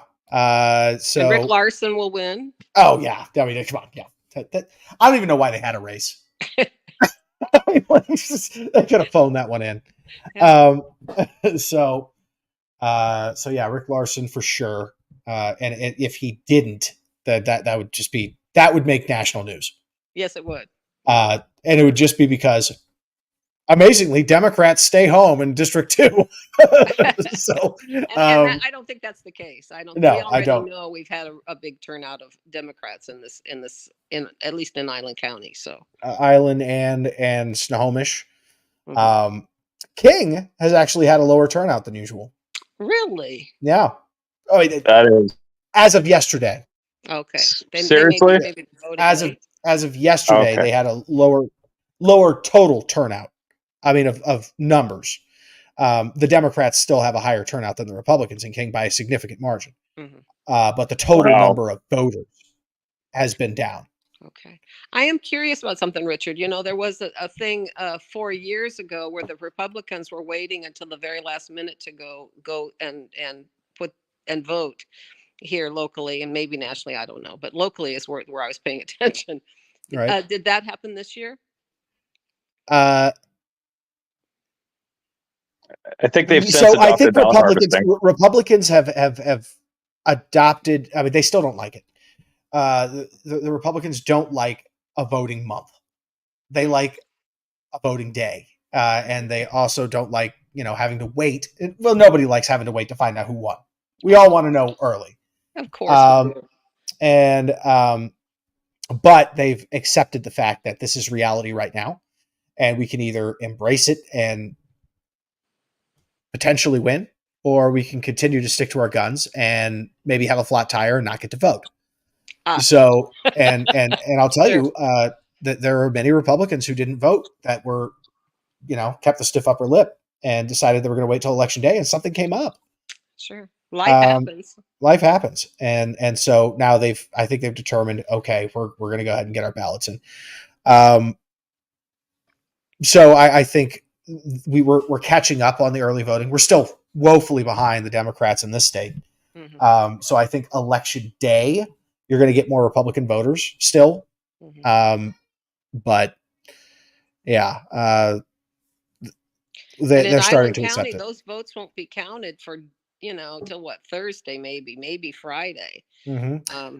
Which is why we always see an LD10. Usually we see the Democrat in the lead, and then we see a swell Mm-hmm. for the Republican. And either the Republican overcomes or they do not. Like Greg Gilday versus Angie was a good example. He saw a swell and he surpassed her. Greg Gilday versus Clyde, he saw a swell, didn't quite make it. Oh, yeah. Yeah, I remember that with Angie. And so I expect Democrats locally to be up. If they are not up on election night, that's not a good sign for the Democrat. Mm-hmm. So, I mean, I think I could be wrong. Every freaking year is different. It's so hard to pin anything. And we've got Alexander Pfeiffer, way to tackle the tough races, but you were still braver than Jill. Alex, what do you mean by that? Yeah, what do you mean by that, Alex? Jill's very brave. She's super brave. That's your wife. Alex, you're fired. No, okay. But thank you, Alex. Thank you for saying that. I think he's commenting on the fact that I had both of these people running against me, and it was rough. Oh, yeah. I mean, all these local elections are rough, and you hope they don't get nasty. Sometimes it's beyond all the candidates' control. Alex says that his wife wimped out on predictions, and you did not. So yes, you're right, Alex. You were braver than Jill. Okay.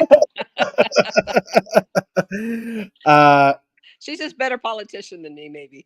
And when he said the tough races, I don't think you called anything that people aren't probably suspecting. But that's okay. How do you see? Let me ask you this question: the one statewide race that I'm actually looking at is Commissioner of Public Lands. I think that's the one where Republicans have a shot at a pickup with Jamie Herrera Butler. Yeah, she's been endorsed by the Seattle Times. She is well respected by Democrats, and she is a well-known figure. She's got name recognition. She's running against Dave Up the Grove. Yeah, I think that is the one race statewide to watch. I think Democrats will sweep the other 11. Yeah, I think that she did better on media than Dave did. Yeah, I saw a lot more of her things on television than I did Dave Up the Grove, and he just isn't as well known. Have you ever heard him speak? He really is an amazing speaker, and he really has lots of really great ideas. If he gets in there, I think he'll do a good job. But you could be right in your prediction. Yeah. Now it's anyone's game. I would not be shocked at all if Dave Up the Grove wins the race. I do believe that will be the closest race, though. That'll be the closest statewide race.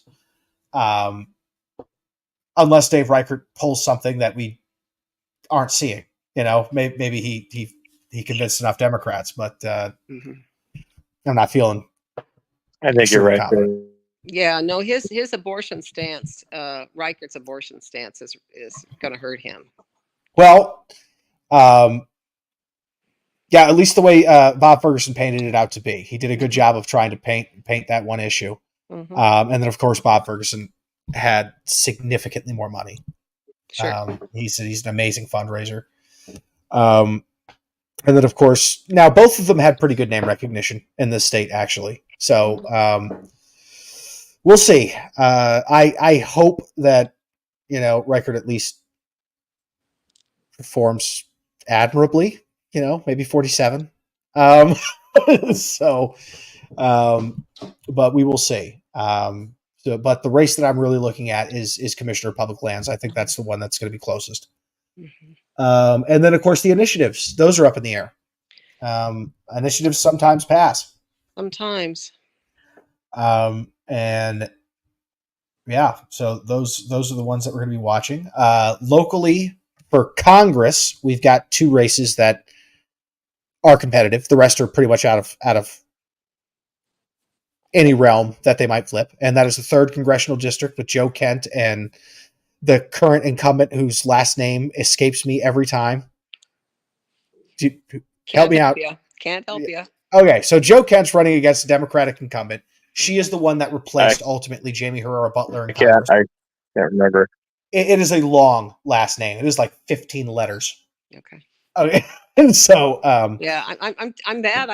I've been so focused on Island County and 2nd congressional district and 10th legislative district that I have not paid attention hardly to anybody else except the presidency. Yeah, the 3rd congressional district is the only district that is a possible pickup for Republicans. In the 4th congressional district, we have 2 Republicans running against each other. The incumbent Dan Newhouse, who made himself famous by voting to impeach Donald Trump.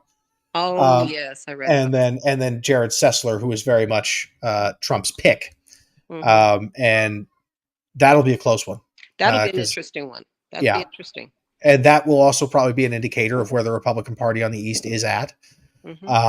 Are they, are they still bitter about it, or have they forgiven Dan? Because Dan, other than that, it will be very interesting. If you take that vote away, I can't wait for that one. Yeah, if you take Dan Newhouse's vote against Trump away, he has a very conservative record. And so we'll see. We'll see what happens there. And it looks like we lost the screen for Melanie. Melanie, can you still hear us? Well, that's okay. We still love her and thank her so much for coming on. There she is. There I am. Yeah. Sorry, apparently, when you get a phone call and you're on your phone doing this. Oh yeah, no, 100% of the time. But I want to thank you so much for Richard, joining us. And how are we doing with your mic connection? Well, yours is breaking up too, so I think it's our connection that might be the issue. Okay. Can you hear me okay, Melanie? I do hear you, Richard. All righty, perfect. Well, I wanted to I was getting ready to thank you so much for coming on. I know you've got a busy night, and I'll be texting you back and forth when we start seeing results, and okay. We'll see what happens. Sounds good. Thank you for inviting me, Richard. All right. Well, thank you so much for coming on. Bye-bye. Bye, Kelly. Right. It gets tricky when you have 3 people because all 3 connections have to be good. You able to hear me, Richard? I hear you just fine. How is my connection doing? Right now it's sounding pretty good. Can you hear me in real time? Let's see here. I do. Okay. I think I hear you in real time. Yeah. All right. Update. New York Times is now predicting that Trump has a 61% chance to win.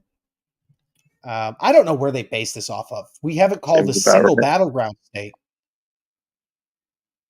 So I don't know how they do what they do. Trends. It's probably exit polling versus actual results and compared to the last election. Well, I'm looking at every single battleground state, and Kamala Harris is in the lead in all of them except for Georgia, North Carolina, and Virginia. They did just call New Hampshire for Harris. So she did secure that one, which we anticipated she would. It did take a little while. They still haven't called Virginia for Harris, which may not be a great sign for her.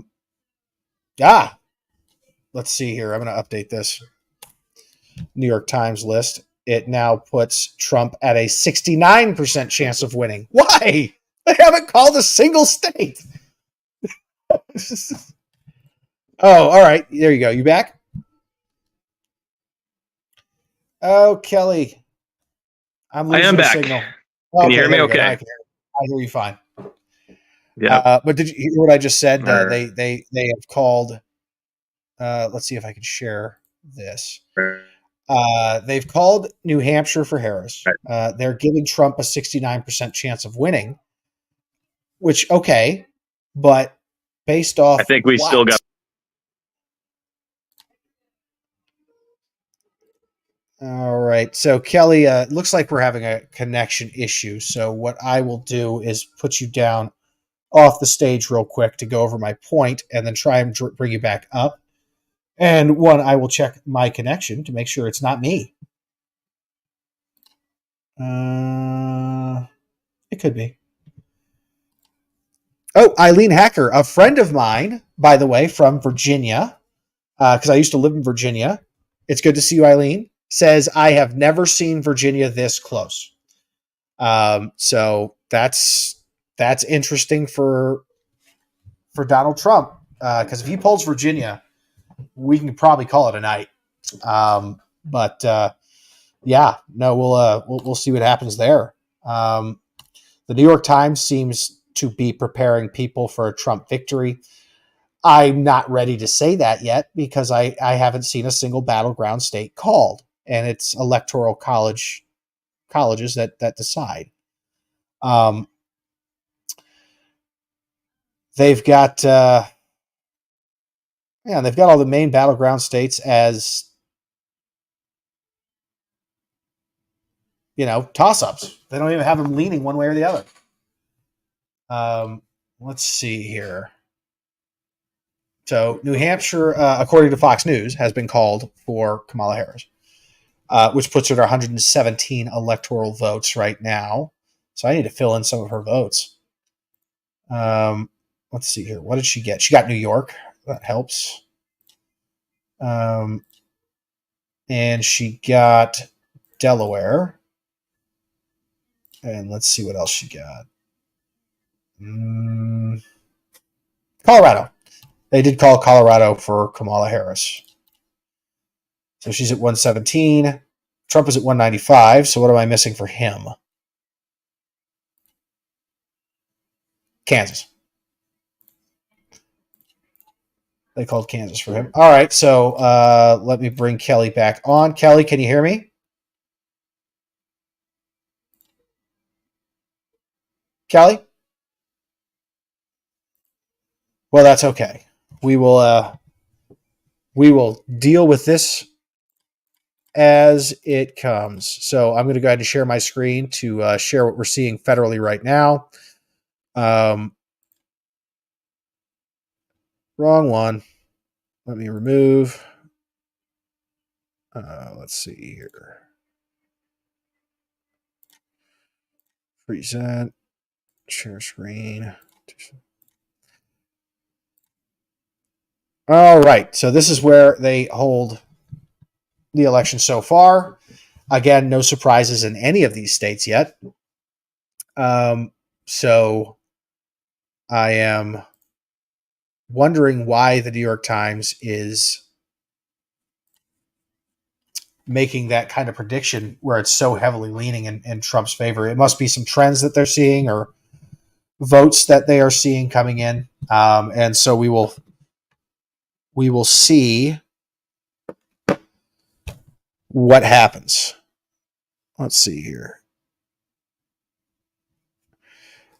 All right. So my friend Andy Valrosa tells me my signal is great. So it must be some other people lagging.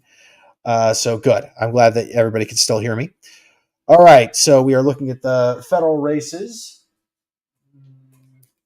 I'm going to take a look and see if we have any Senate seats called. Yeah. The only flip right now is the one in West Virginia, which was anticipated. The Republicans need to flip one more to win the Senate. Let's take a look at the House. 435 House seats. Well, I wonder if they just have a list of. Well, right now, I mean, since all the House seats are up for re-election, 97 Republicans have been projected to win in the House of Representatives. 69 Democrats have been projected to win in the House of Representatives. The magic number to win control of the House of Representatives is 218. So we will definitely be keeping an eye on that.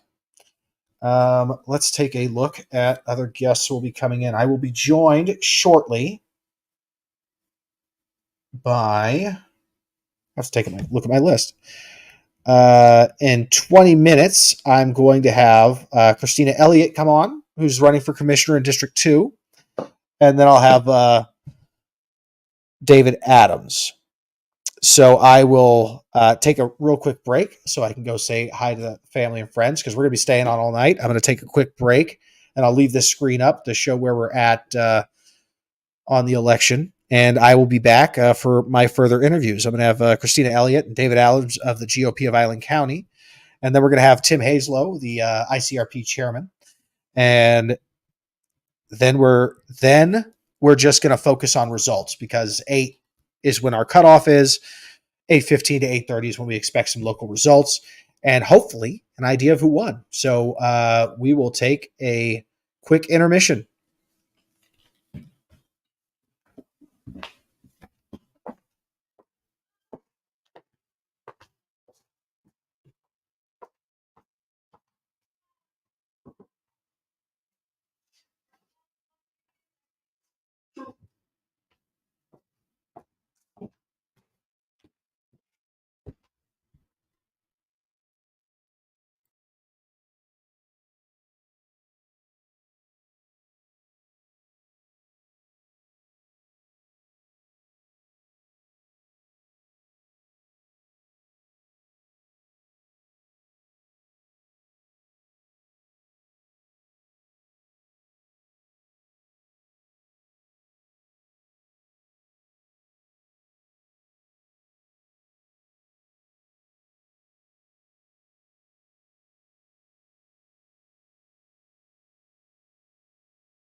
And thank you, Andy Valrosa, for letting me know I've been muted this whole time.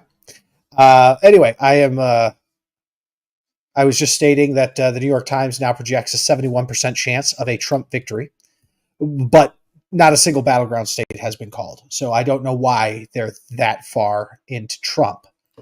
I'm not saying they're wrong, but we haven't called a single state that is up for grabs. New Hampshire and Colorado have gone to Kamala Harris, according to Fox News. The New York Times has not called Colorado for Kamala yet, but I will believe Fox that Colorado is going to go to Harris because she was widely anticipated to win it. So I guess I'm confused as to why the New York Times is, going back and forth. Now they're starting to tick back. Now there's only a 69% chance of a Trump victory. I'm just going to ignore that. We'll wait for the states to drop. So currently it stands at 195 to 117 electoral votes. And let's see how the Senate is shaping up. Wyoming, Republicans will keep that Senate seat. Barrasso has beaten Democrat Moreau. In North Dakota, the Republican incumbent is expected to win. Kramer against Christensen, I think. Klobuchar, the Democrat in Minnesota, has been reelected. It looks like she is going to defeat the Republican White. And in New Mexico, Heinrich, the Democrat, is going to be reelected. I can't even pronounce the Republican's name, and I don't need to because didn't win. Let's see here. The biggest races that we are going to wait on right now are going to be Marino against Brown in Ohio. And we've got Tester versus Sheehy in Montana. Those are places where Republicans are hoping to get pickups so that they can win the seat. Casey and McCormick in Pennsylvania. That's a race that we're going to pay attention to. It looks pretty healthy for Casey right now, the Democrat, but we shall see. Ted Cruz has been reelected in Texas. I think everybody anticipated that was probably going to happen. So Ted Cruz will be back for another 6-year term. In Mississippi, Wicker in the United States Senate will be reelected. That's the Republican. So the basic information is the number of seats that have flipped is 1 in favor of Republicans. Republicans need 1 more if they wish to take over the Senate, or they need Donald Trump to win and J.D. Vance to be a tiebreaker, in which case they've got enough seats to have the Senate right now. The House is now sitting at 109 Republicans elected to 76 Democrats. For anyone paying attention, I mean, I don't think a whole lot of seats. It's not showing me which one's flipped. So it looks like a bunch of incumbents got reelected. So not a whole lot of news there. I'm not seeing anything that tells me there's a flip. Locally, we're going to be watching the 3rd and the 4th congressional district. Joe Kent versus Perez. So it was her first name. That's 15 letters long. And then we'll keep an eye on the 8th, Schreier versus Carmen Gores. Carmen Gores did not fundraise very well. So I do not expect that Carmen Gores is going to be able to pull out the 8th. And then, of course, the 4th, Sessler versus Newhouse, 2 Republicans running against each other. One very pro-Trump, and one is not. So those are the races that we'll be paying attention to there. So far, for Republicans federally, it looks good for the Senate anyway right now. The House is still anyone's game. The polls in all the battleground states have closed except for Arizona. But not a single battleground state has been called. Let's hope we actually get some calls tonight so we can have a good indication of who is going to be our next president. In the meantime, in about 5 minutes, I'm going to be interviewing Christina Elliott, who is running for county commissioner as well. And then we are going to have David Adams and Tim Hazlow. And then it's just going to be us talking about results for here in Washington. And the way I'm going to do it locally in Island County and for LD10 is if I see more than a 4-point spread, I'm going to call it here. Don't take that biblically. If I make a call for one of the Washington state races, it's only because it'll be by a wide enough margin that it's never flipped that much before since I've been in Washington. But it still could, right? But I'm going to try and give you guys a pretty good indication of who won what seats tonight. And that includes for commissioners, and that includes for LD10, that also all our statewide races. And, you know, so for Democrats, if you're looking for good news, I fully expect you guys are going to have very good news for statewide races here in Washington State. I'm going to keep an eye on the governor's race. Obviously, I'm going to keep an eye on Commissioner of Public Lands. Other than that, I don't see a whole lot of opportunity for a pickup for Republicans. And then we're going to keep an eye on the initiatives. The initiatives are the big thing that could potentially pass. There's 4 initiatives right now, and we'll see if any of them get through. New York Times is projecting a 71% chance of a Trump victory again. They keep bouncing back and forth from 69 to 71, and I don't know why. Trump has taken the lead in Wisconsin by less than 1,000 votes. Trump is 2 points ahead of Kamala in Virginia. The New York Times still has that as likely Democratic, and I agree. I think, and I'll tell you, I used to live in Virginia, and it was so frustrating in Virginia as a Republican because we would be up, and then Fairfax County, which is the big liberal county in Virginia, would drop all their ballots. They always drop them last, and then the Democrats sweep up. So they're saying it's too close to call, but I expect Fairfax County will deliver Virginia to Kamala Harris. I could be wrong. If it does not and it goes to Trump, it's going to be a short night. But I expect that Fairfax County will go that way. And I am so excited. I think we've got Christina Elliott on. I'm going to go ahead and bring her up in just a second. Let me fix my screen. There we go. And let me fix my background. And here we go. Christina, how you doing? Can you hear me? Hi. Yeah, how are you doing? I'm Good. Anxious.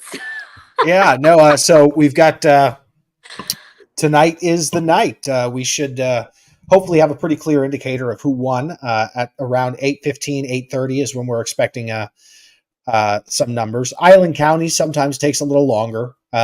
Last cycle, I think it was like 8:45 that we saw results. Sure. And so, but we will definitely have something tonight, and it should give us an indicator of where we're at.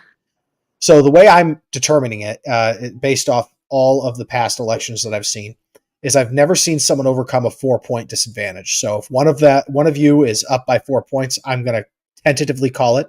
That's not biblical. It's not written in blood. It could shift. I just don't think it would. Yeah. And I respect that. if it's within 4, we're going to say we don't know.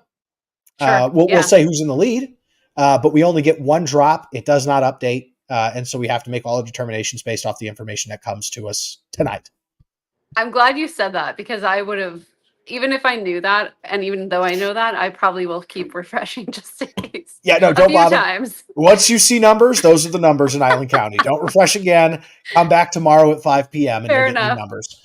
And then every day after that, around 5:30 p.m., you should see new numbers. Beautiful. And if it's and hopefully we will find out.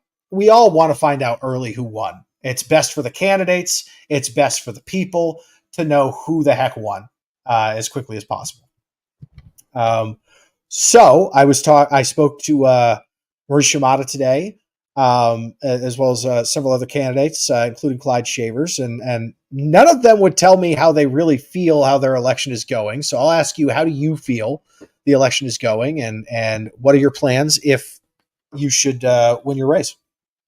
Yeah. So initial plans are get back in touch with a lot of the people I've been communicating with. We've had great conversations, started having really productive time together, and that would obviously be more cemented. And keep watching those board meeting replays, keep diving deep into those, and just watching everything that I would be taking over. As far as how my race is going, I feel good about it. But what was interesting is in my race, she had a lot more fundraising at the end than at the beginning.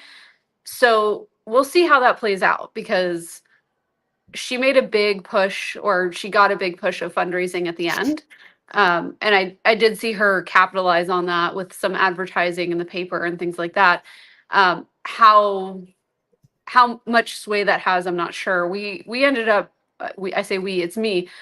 Me ended up texting over the weekend. So I got to reach almost 10,000 voters that way, and just had some really good conversations, some really interesting text conversations. And then, Wait, you actually answered their texts back? oh yeah, of course I did. Man. It was pretty brutal, but there were actually some really good conversations. Okay, well, good. Yeah, no, I mean, I would never want to see the text back when I put an ad like that out, because it's savage out there. Yeah, I wasn't prepared for that. The level of what people would say back to me, I guess they thought it was not a person on the other end, or a robot, right? Yeah. So yeah, no, that's they feel free to say whatever the heck flipped in their head at that exact moment.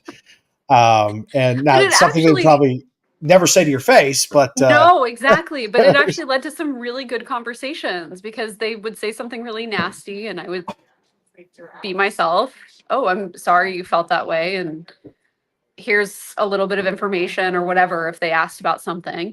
And then they'd always respond inevitably, oh wait, this is an actual person? Oh, this is actually Christina? I'm like, yeah, this is me. Yeah, I bet you they were like, oh, yikes.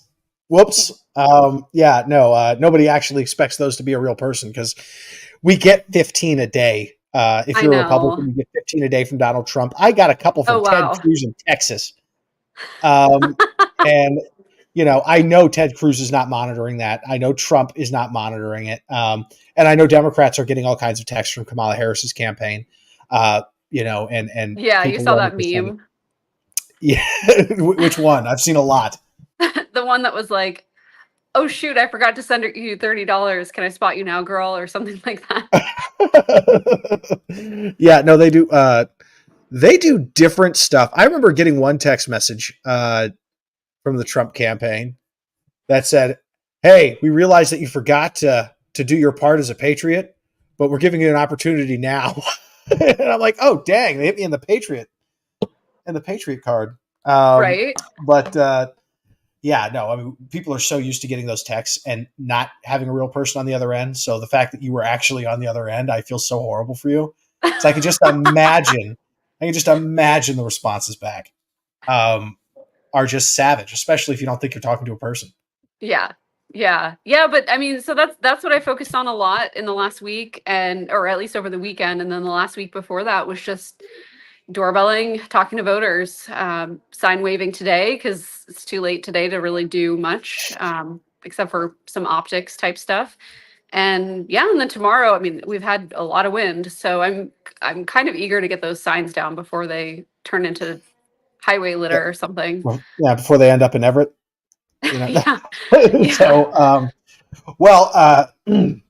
it's anyone's game. Island County traditionally is very friendly to Democrats. However, your opponent is a juggernaut. Sure. She's been elected 3 times. This is her 4th campaign. She's popular, but so that's why yours is a race that we are paying a close attention to tonight.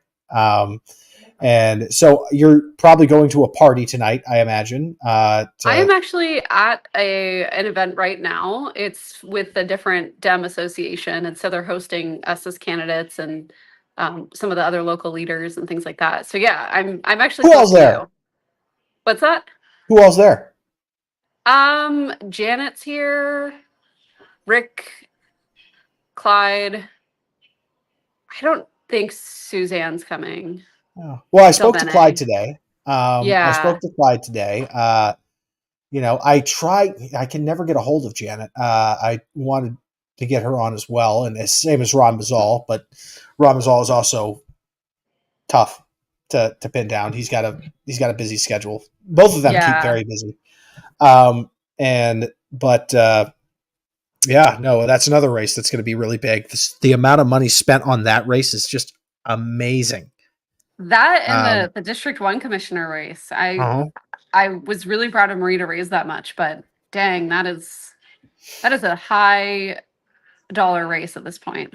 Yeah, no, she broke the record. Marie Shimada is now the record holder. She broke Janet St. Clair's record, actually. Janet St. Clair, I think, had the record at about 92,000, if I remember correctly, and Marie broke 100K. Wow. So that is tremendous. Wow. And I'll tell you, I ran for treasurer, and I broke the record for money raised for a treasurer campaign, which was like 11 grand. And I was so proud of that. So doing 10 times that much is it's impressive. Yeah. But I will say, money is not always the best factor. If money determined races, I would be the treasurer of Island County right now. Fair enough, yeah. So it all comes down to turnout, comes down to GOTV and whose message connected with voters better. Yeah, good point. Yeah. So, well, I know you're in a place where you've got to talk to more people than just us, but I wanted to thank you so much for coming on and ask you if you have any last minute. You've got 53 minutes to get your ballots in, people. Yeah, I mean, it's not too late. And I know people were lined up earlier in Oak Harbor. Someone sent me a picture of like just all the traffic and people waiting to drop their ballots off. So I'm sure that's cleared out and it's nice and clear for you to drop them off at the ballot boxes now if the introverts out there needed an excuse to do that. But yeah, I mean, I really hope that everybody, especially all the new voters this election cycle, I hope they felt like the purpose and the meaning that their duty as voters brought to their life this cycle. It really is important and it's a big step for a lot of people to take. And I know it can be scary and it can be a hassle, but it really is important that everybody exercises that democratic right to vote. Absolutely. So I'm really glad that you're hosting things like this and we're talking to voters and different ways and different capacities and just hoping that people get interested in this because it matters. Yeah. And so the reason I'm doing this is because we've never had a local Island County election coverage where people went over anything. And so people would just be confused and find out from the Whitby News Times on Saturday who won. Yeah. And so I wanted to make sure that we're at least updating and covering it and going over the numbers, what they look like. So I'm excited. I think it's if people are interested, they can just come in live and take a look. And we're also covering federal races. And I'll tell you one thing that is driving me nuts is not necessarily who they're predicting, right? Right now, the New York Times is predicting a 77% chance of a Trump victory. How many battleground states do you think have been called? How many? I don't think any have been called yet. Not a single one. So I don't understand why they're coming up with that number. I mean, that's interesting coming from the Times. Yeah. But we'll see. We'll see what happens. Thank you so much for coming on. If by chance you are up by the 4 or 5 points, I'll probably give you a call tonight and try and get a statement from you. Let's do it. Yeah. We'll see what happens and good luck. And Thank you. Uh, Yeah. Well, you know where to find me. And thanks for having me on again. And anything you need, just reach out. And I hope everyone's enjoying the night as best they can. I'm I'll not, tell you what I need. honestly, but I need tonight to be clear on who won. That is what I need. I need yeah. clear results, Yeah. one way or the Yeah. other. That's what I need. Right. I think it's I what a lot know of that. Americans need. Yeah. Yeah. Well, Well, thanks, Rich. Not a problem. Great talking to you, and I will talk to you again shortly, I hope. Okay, sounds good. All right. Bye. Talk to you later. Bye. All right. Going back to our stage here, we are looking at. So 2 more states have been called, it looks like, for Donald Trump. No surprises here. Montana and Utah. So Donald Trump will pick up Montana and Utah. Putting him at 205 electoral votes is what it should say. Yep. To Kamala Harris's 217. So don't really know why the New York Times seems to be so sure, or now 80% sure, that Donald Trump wins. I mean, they're the experts. I'm not. I guess I'm just confused as to why they make these calls so quickly. Let's see here. How are we looking at New Mexico? Wow. Trump is leading by 4 points, 6 points in New Mexico. That would be a shocker. It's looking like it's still saying lean Democrat according to the New York Times projection, but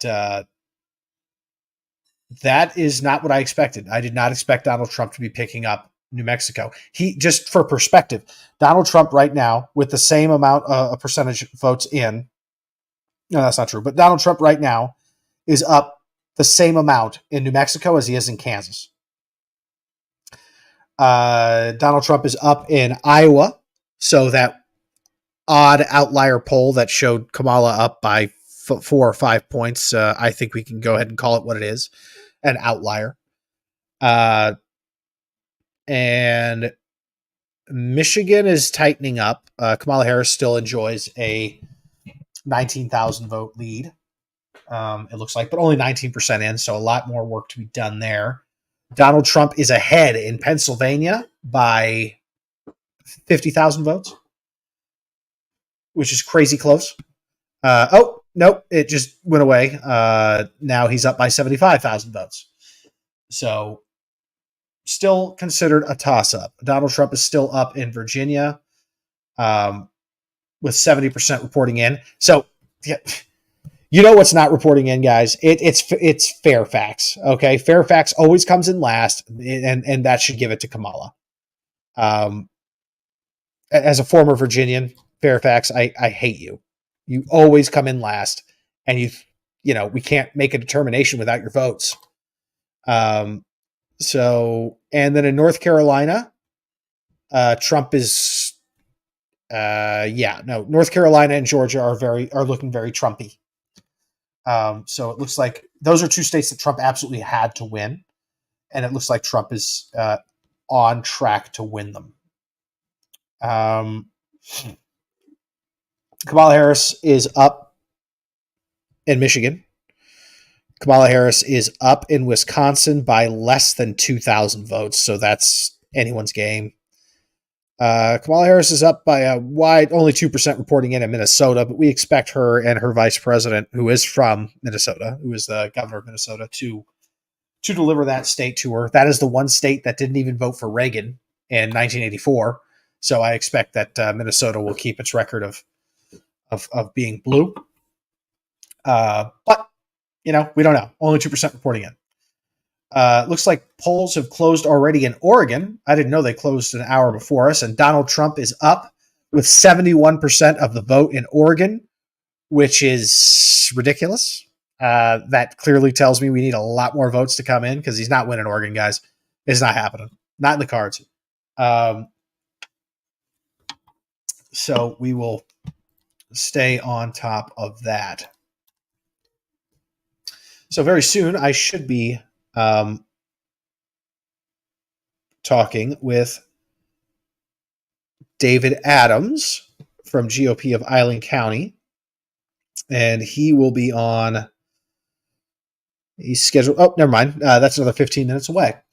And then after him, I have Tim Hazlow. And then we should be able to go over local results, which is the whole real reason why we're doing this, is to go over the local results for Island County and LD10 and some statewide races. And we'll see what happens.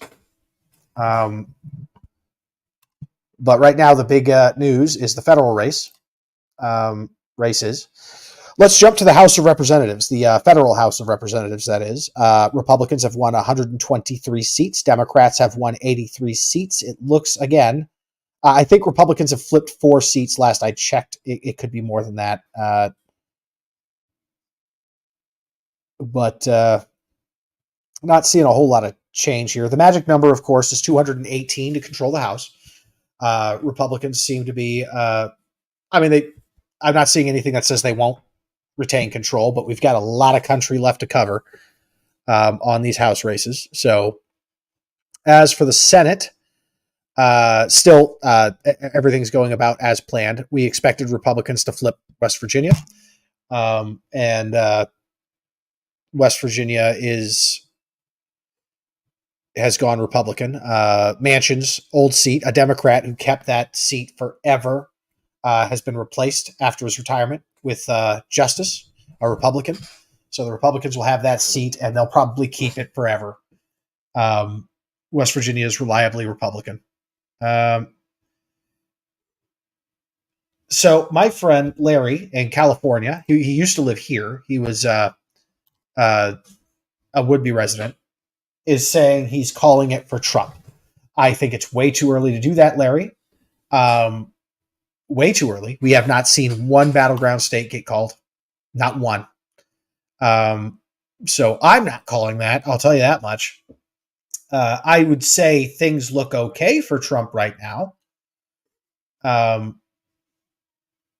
He's up now in Wisconsin. He's up in Pennsylvania. He's up in Virginia. He's up in North Carolina. He's up in Georgia.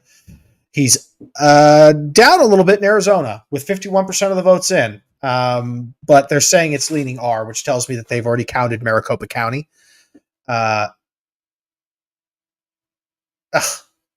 No, officials in Maricopa County say full tabulation could take 10 to 13 days. How? God, Maricopa County is a disaster. They've had 4 years to fix this. 10 to 13 days. That's just ridiculous. Like, everybody who works in that office should be fired. I don't care what party you're in. You should be fired. It should not take 10 to 13 days to count some votes in a single county. Let's see here. Iowa and Kansas have not been called yet, but I'm expecting them to go to Trump.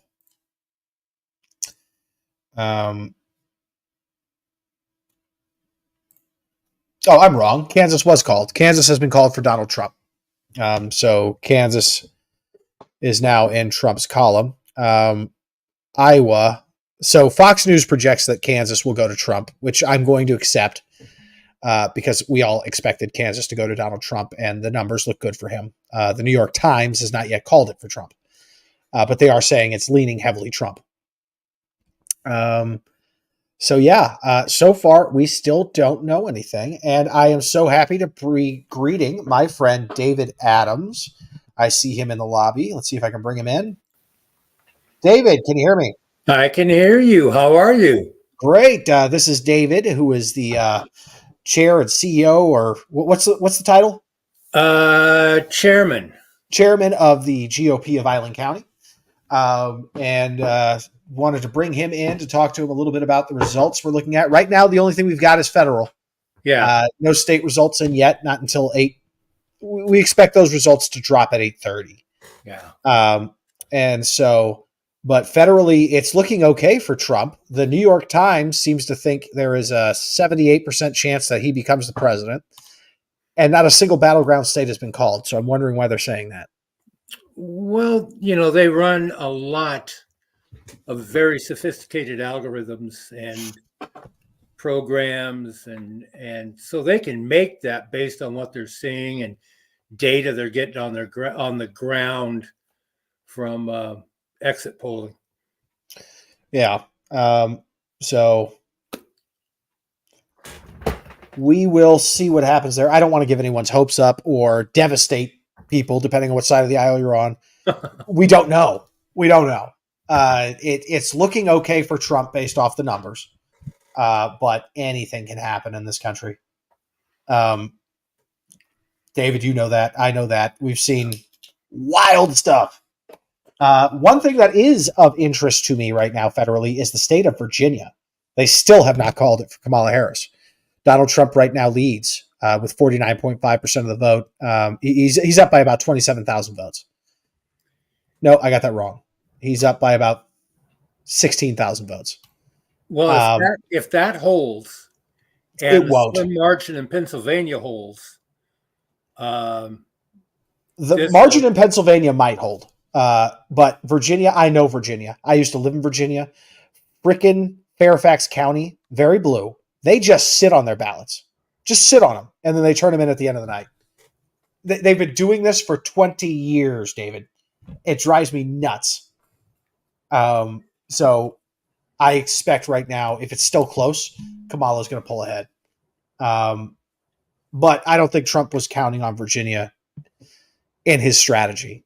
So right now he's up in Pennsylvania and Wisconsin. How about Georgia? Georgia, he's up. Okay. North Carolina, he's up. Right now he's down in Arizona with 51% of the vote tabulated. So I'm a little worried for him on Arizona, but it's close.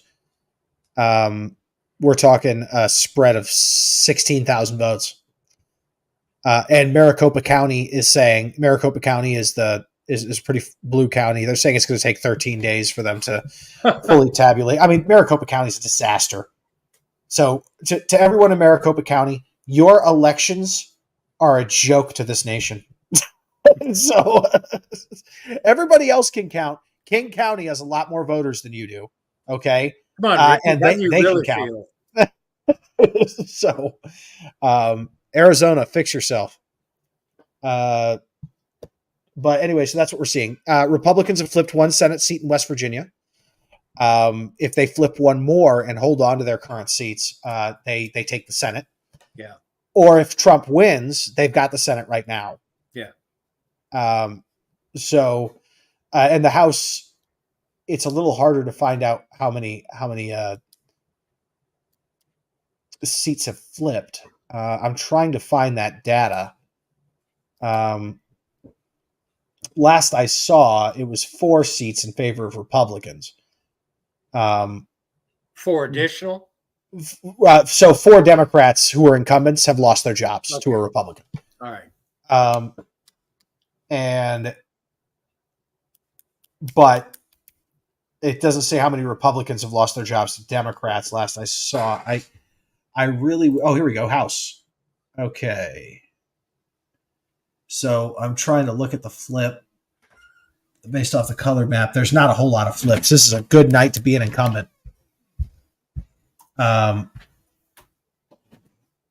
Let's see here. Yeah, based off their color scheme, I'm not seeing any flips from the New York Times. Fox News projected some, but no. It looks like in Florida, not one seat is flipped. Every incumbent got reelected.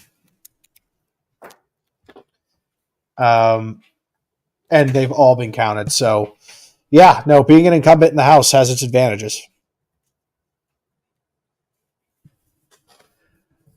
So, spoke to Jill Johnson tonight.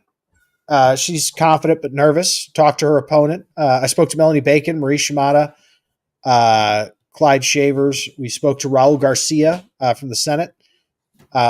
We've spoken to a lot of people, and what the prevailing theme, left or right, is they're all nervous and they don't know.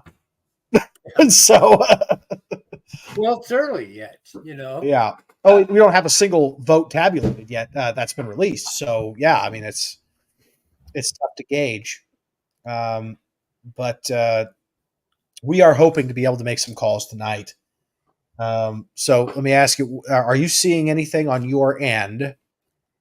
Right now, I have, for example, the Electoral College, 205 electoral votes for Donald Trump, 117 for Kamala Harris. Are you seeing the same thing? Yes. Yeah. Okay. You're not getting any data from any other sources that tell you different? Correct. Okay. Correct. Well, then I guess we don't know anything yet. We still don't know anything. No, it probably won't for the next couple hours. Yeah, I expect we'll have a better. We should know who wins Wisconsin by midnight tonight. Yeah. We'll probably know who won Pennsylvania. Yeah. By midnight tonight. Michigan takes a little longer. Georgia is at 91% reporting, and Donald Trump is ahead by 3 points. And the New York Times has called it very likely Republican. Yeah. I think Donald Trump walks away from Georgia on this one. One thing that I want to take a look at is the popular vote right now. What does the popular vote say? Let's see if they're showing that. So Donald Trump is up by 5 million in the popular vote so far. That is not too surprising. You're right, because California has yet to be tabulated, and that's going to throw it at least 3 million the other direction. Well, we'll see. A lot of people are quietly fed up. Oh, a lot of them aren't quiet. They are openly fed up with the inflation. I think that's why a lot of the polling we saw wasn't as accurate as I think it's going to turn out. A lot of people just, I voted for Harris when they secretly voted for Trump. That happens. That actually happens. He's the only candidate I know that happens to. Like, people get polled and they seem embarrassed to tell the pollster that they're voting for Trump. Yeah. And they say they're either undecided or they say they are voting for Kamala Harris. Yeah. And then they don't do it. Yeah. Or they're polling the wrong people. Well, that's true too. As we've often talked, when you look at Republicans, conservatives, Trump people, all of it, they're not real trusting of pollsters. They just don't want to be polled. Where Democrats and independents are a little more vocal, a little more trusting with that. Yeah, that skews your poll. That skews your results. It skews the results on a public poll. Right. The internals are a different story. Well, yeah, and Donald Trump, he always seems to beat the public polls by in 2016, he beat him by 9 points. It was crazy. Those polls all should have been thrown away. Everyone who conducted them should have been fired. And in 2020, it was a little closer. He beat the polls, I think, by 6 points. Yeah. And wasn't quite enough to win the presidency again. And then, even now with the polls showing them tied, if you cut that in by a third again, and he only beats it by 3 points, he's likely our president. So now I've got a message from Eileen Hacker, who's a friend of mine in Virginia. We've been friends since I was 17. And I'm now 40, so it's been a while. She says Roanoke, which is a county in Virginia, is red this year, and that is amazing. I don't remember the last time that happened. How much of Roanoke has been counted? Eileen, if you're watching, could you type in and tell us about how much of Roanoke has been counted? Because that is unusual. That shouldn't happen. That is a really bad sign for Harris if she's lost Roanoke. Yeah, but that's a good thing. So Eileen's going to check now. Thank you, Eileen. Yeah, I mean, no, that's a great thing for Donald Trump. It's just, how did Harris screw that up? That is a dependably blue county. It's always been, for as long as I remember, in Virginia. So I'm a Virginian, so I know a little bit about Virginia. Fairfax, Roanoke, and then the counties that are closer to DC. These are your blue areas. Richmond. These are areas where you're going to get a lot of blue votes. So for Roanoke to flip, wow, 95% in Roanoke and Trump leads. Yeah, it's going to be a long night for Harris. Yeah. Going to be a long night for Harris. Now, that doesn't mean anything. We haven't called anything yet. Nobody has. We haven't called a single battleground state. The New York Times is saying 83% chance of a Trump victory. We'll see. We shall see. I think that is, if Roanoke is any indication of what's going to happen, Trump will win, and he'll also win the popular vote. Yeah. Which also means Republicans have already won the Senate. So then they would have to just maintain the House, but they haven't called anything yet. Well, the networks are being very cautious. Yes. Very cautious, maybe even a little too cautious. But when they make the call, they want it right. We all remember what happened in 2000. Yeah. When they called, I think I was pretty young. I was 16. They called Florida and one other state, I think, for Al Gore. And then they moved him to too close to call. And then it turned out that Bush won.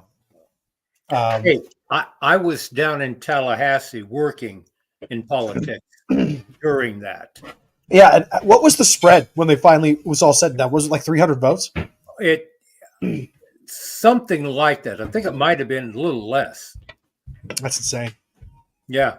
Statistically impossible for it to be that close. But it was. But yeah, no, that was wild. And then we had them call it for Bush, right? And then Al Gore conceded. And then they said too close to call again. Well, no. And then what happened is that Gore conceded. It just looked like he had lost. And then his team ran some numbers. And one of the networks, or both of them, ran some numbers. It was a little too close. And then Gore called up Bush and said, I'm taking that back. Yeah. I don't concede. Which I don't blame him, because if he didn't lose, he shouldn't. Yeah. And that was a crazy close election. So that's why networks are always so careful now, because I think they could probably safely call Georgia right now for Trump. Yeah. 91% in, and he's up by a lot. So, but they're going to wait. They're going to wait for a little bit more to come in, and then they'll probably make the call. But they do want to be careful, because if you make a mistake like that, it's devastating for your credibility as a network and your bottom line. Yeah. Could even open you up to lawsuits. If you're telling people, "Oh, the election's over," before all of the polls have closed. Another thing that you may pay attention to is that the battleground states may not even get called until all of the West Coast polls close. And the reason they do that is because they don't want to affect the turnout in these states by declaring an election over when it's not over. Well, it's 7:30 here, so everything. 27 minutes. Yeah, I bet you they call Georgia in about another 30 minutes. Yep. And that state is going to go red, but that's a state that Donald Trump absolutely had to win. Yeah. So we shall see what happens there. As the chair of GOP of Island County, which races locally are you going to be paying the closest attention to? Damian Green. The write-in campaign for Damian. The write-in campaign for Damian Green. Normally, and I agree with you on this, because we've talked about it before. Write-in campaigns are, good for you, and you gave it a good show, and nothing happens. Right. With this election on that particular race, it's a narrow window, but he's got that window. Well, I would say I did say this. If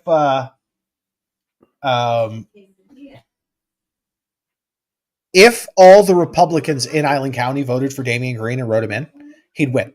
Yeah. The problem is because he would need 16,000 votes, and I think we've got 24,000 Republicans in Island County. Well, also, you've got some Democrats. When Marie Shimada got in this against Melanie Bacon, there were a lot of Democrats that didn't like Melanie. And there were a lot of Democrats that didn't like Shimada. And so he may, there's an outside chance, benefit from some of that. You know, if people are just going to look at it and say, I can't do it. I'll go with Damian. No. Now, one of the problems that Damian's going to run into is, one, getting the message out to enough people to have a successful writing campaign. That is the problem every writing campaign has. Did I get enough information out for the people to write my name in and for the right race? And that's hard to get out to 16,000 people, which is what he needs to win. GOP of Island County did purchase some ads in the News Times and the Crab Cracker at Camino, trying to get some words out. And we did a pretty fair job of working social media on that. Mm-hmm. And of course, we had a phone bank, and we're trying to get the word out on the ballot initiatives, but also Damian. And we're still looking at some numbers on that to see how we did. So we gave it an effort. Yeah, no, absolutely. GOP of Island County did a fantastic job for Damian, by the way. You guys absolutely did. They're just by their nature hard. Yeah, very hard. Particularly at the last minute when he jumped in. Yeah, and so another reason you just hit the nail on the head. Another reason writing campaigns are so difficult is because you don't have a writing campaign from somebody that ran in the primary, right? Because we have a spoiler law that prevents that from happening. So you have basically a month and a half to get your name out and get that information out to people to get that writing campaign, which is not long. And it's tough. Now, another problem writing campaigns have is the safety vote, right? Yeah. Many Republicans who would love to see Damian win, but they just don't think that's likely. And then they say, maybe the safe vote is voting for this Democrat that doesn't bother me as much. Yeah. And then they just vote for somebody on the ballot, which happens a lot.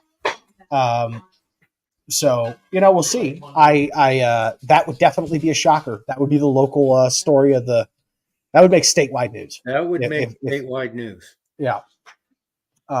So we will take a look and see what happens there. Jill Johnson versus Christina Elliott's going to be a good one.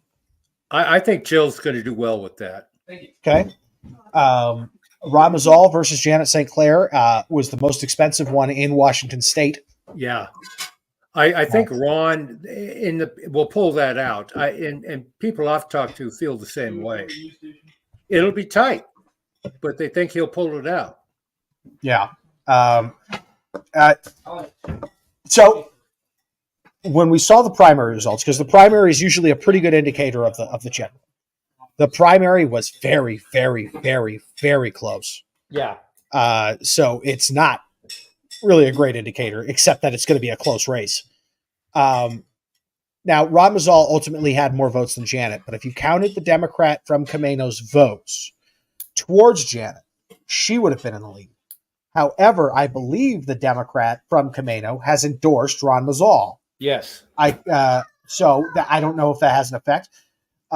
One Democrat telling other Democrats, please vote for this Republican. I don't know how many of that affects. If I had so, I mean, it'll probably bring a couple of votes over. But, Ron Mazzal still has work to do, right? This is not a foregone conclusion on either side. Yeah. So that is a race to watch. And now we've got Karen Kennedy versus Clyde Shavers. It's tough. She hasn't raised a whole lot of money, but there was a big independent expenditure that attacked Clyde Shavers. Yeah. And removing incumbents is tough. It's hard work. But those ads came out late. They did after some ballots had already been cast. Yeah. Had those ads come out a month at a minimum, I think, earlier, that would have had an effect. Yeah. But so most, I'll never count Kerry Kennedy out. No, because everybody was saying Yvonne's got this. And I was telling people, I don't know, Kerry's got name recognition in Ireland. I wouldn't call it. And then people were telling me, oh, come on. Sure enough, Kerry Kennedy didn't just win the primary. She smoked her. Yeah. And so, we'll keep an eye on every election. If you see my background moving, it's because my almost 2-year-old son, Isaac, is smacking it. He wants to be part of the he wants to be part of the team. Good for him. Right. Come here, Isaac. Come here. There you go. There. Now you're in the camera like you wanted to be. All right. A TV star in the making. Yep. He's eating a banana right now. Are you waving? Hi. That's David Adams, the chairman of the GOP of Island County. Yeah, he's impressed. Yeah. We've got a lot of local races that are going to be interesting. So I'm definitely going to be keeping an eye on those. Let's see where Trump just picked up, I think, a couple more. I've got the TV on, but I have the sound off. So I have him at 211 here. Okay, so he picked up another state. What state? It looks like he picked up. I don't see it. So they gave him another state. Iowa. So Iowa has been called for Donald Trump. Excellent. That was anticipated. That's not it would have been news if it had gone the other way. Yeah. But still, he's So he's winning what he needs to win. Yeah. No major surprises or upsets in favor of Kamala Harris.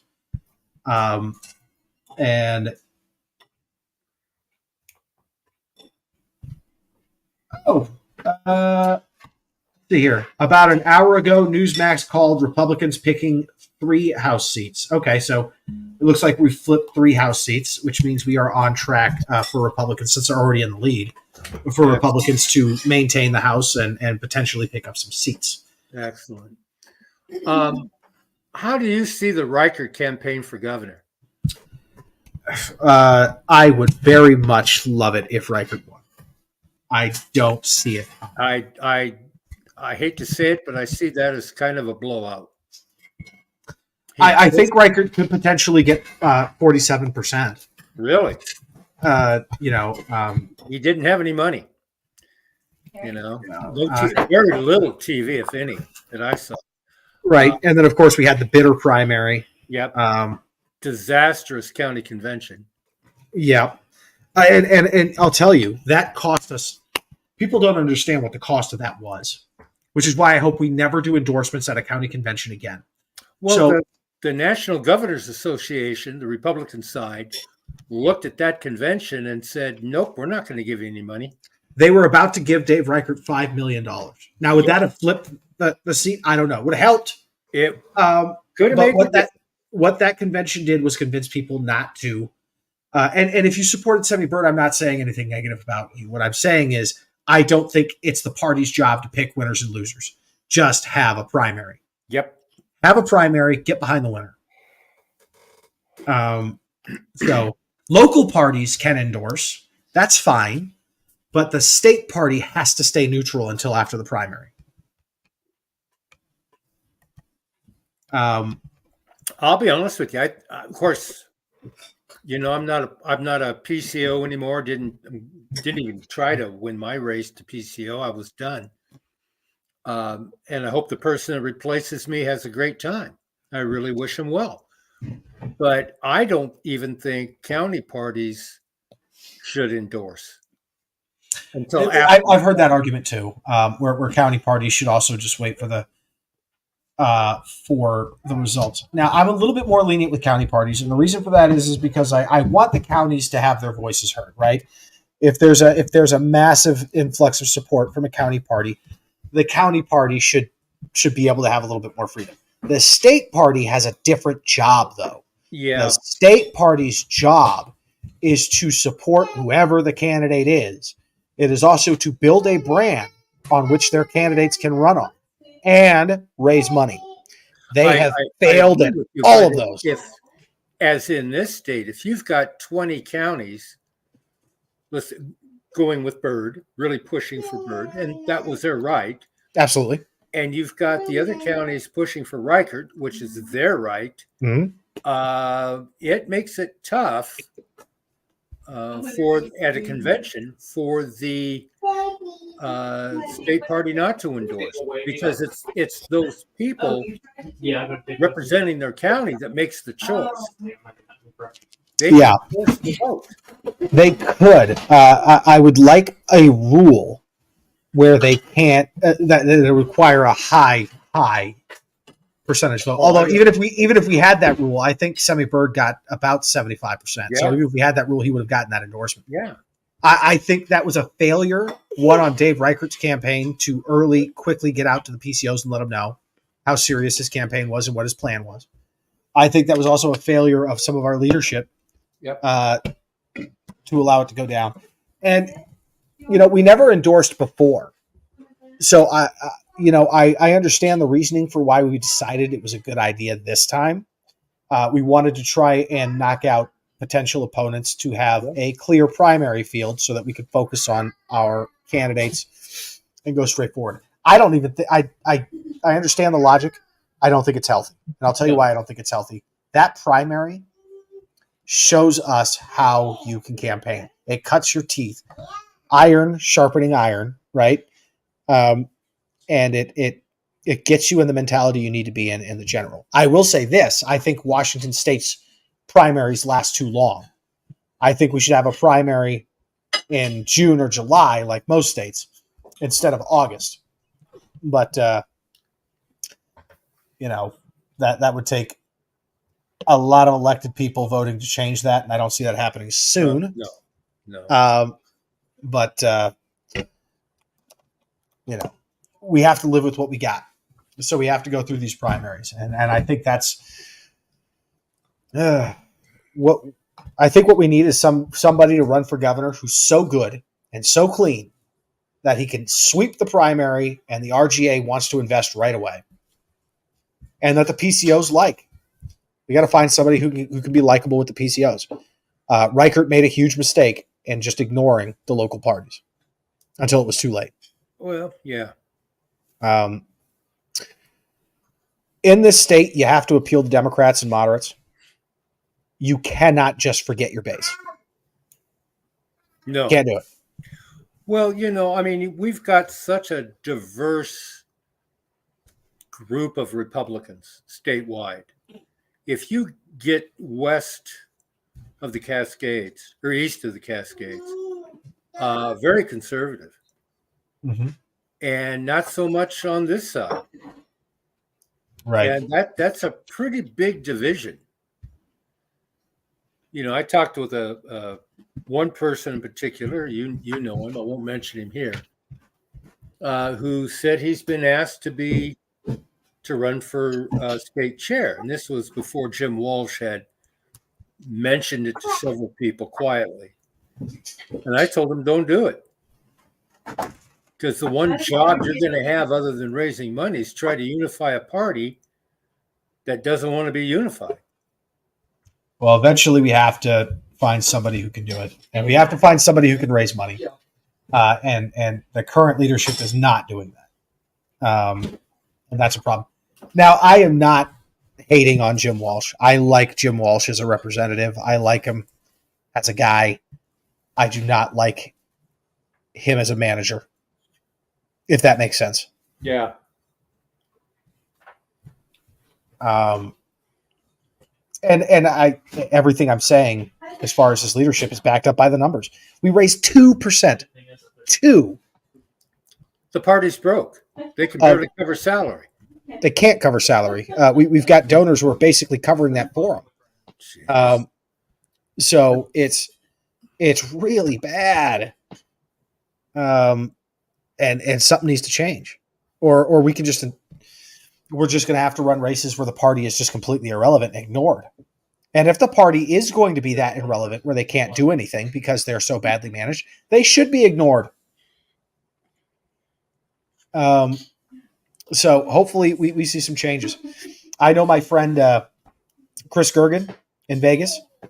He had mentioned some stuff about this on Outlaw Radio recently. Chris Gergen is a political consultant. He's an author of the book called Win. It's a campaign book. Very, very smart guy. This is a guy who understands politics inside and out. And his explanation about why our local party, and by local I mean state party, is so bent out of shape, was very good. And he's going to be saying a lot more on that after today. I know he was waiting to release the hounds till after the election. Well, that's in 10 minutes. So, yeah.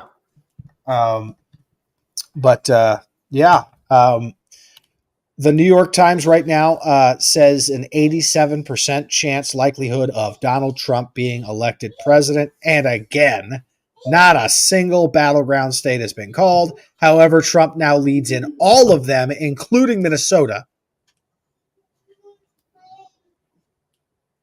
By how much? He's leading in Minnesota. Okay. I jumped the gun on that. Only 9% of the vote has been counted in Minnesota. He's up by like 30 points, which is not going to hold up. It's going to tighten up. Wisconsin, he's up by 1.5 points. Michigan, he's up by 2. Pennsylvania, he's up by 3.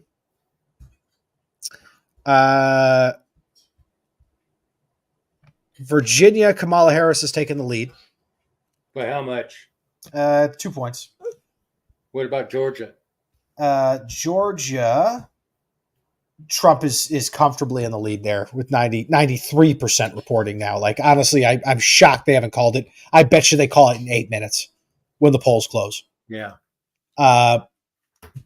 North Carolina is looking very favorable to Trump.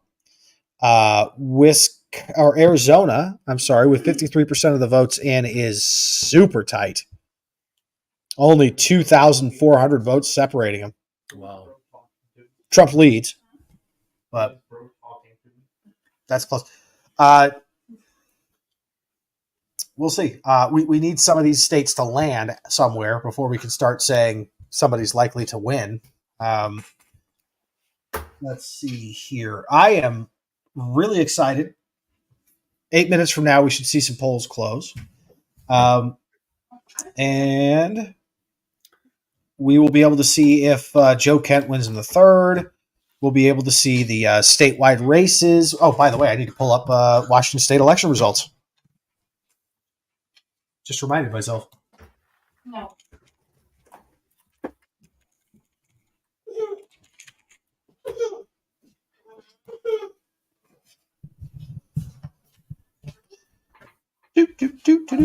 All right, here we go. I'll join you here. So we're going to be looking at the ballot measures. We're going to be looking at the 3rd and the 4th congressional districts. We'll peek at the 8th, but I expect that'll be called very quickly and in favor of the Democratic incumbent. Carmen Gores just didn't do enough.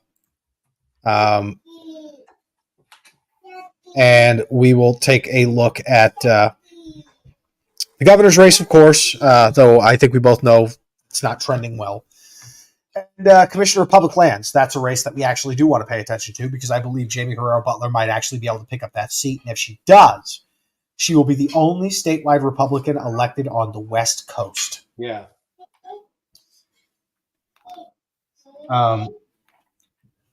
She's the only one with a real opportunity to make a flip.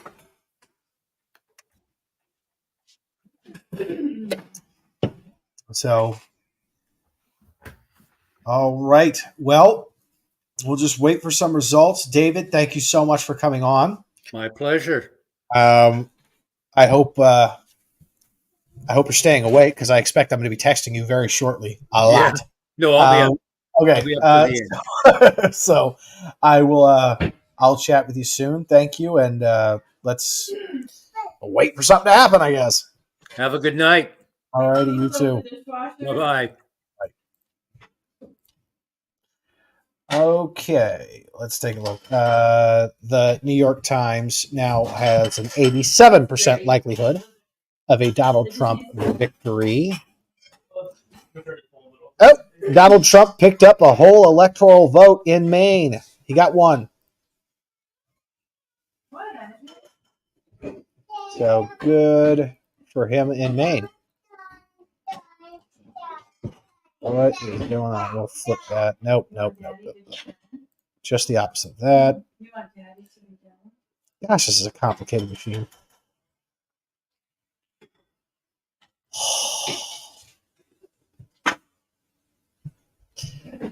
Trying to work this 270 machine is not easy. There we go. All right, that is how it looks.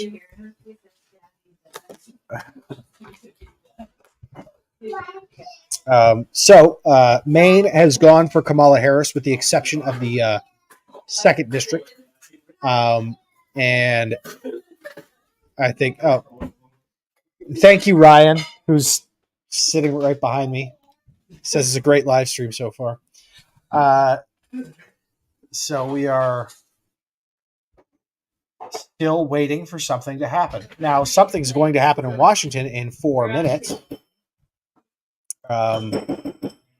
And we hopefully will be able to make some calls on the statewide races and the initiatives tonight. Hopefully some local races too. I expect we will not be able to make a call in the Senate race for LD10 because I expect that to be close enough where it'll be outside or inside the margin where it could flip either way. But I could be wrong. Maybe we will make a call. Let's see here. We are 4 minutes out, and Tim Hazlow should be joining us soon. Let's see here. Okay. That was just got a text saying, and I have a balloon behind me from my son, Isaac. Thank you, Isaac.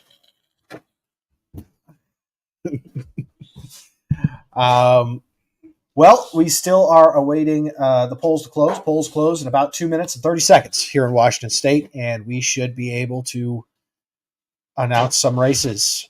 So, TikTok, people.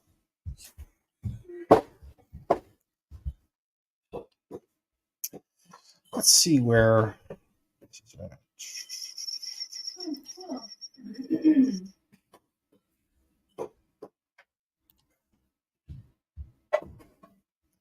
I expect Kamala Harris will be getting another 12 electoral votes from Washington in exactly 2 minutes. I think they'll call it quick.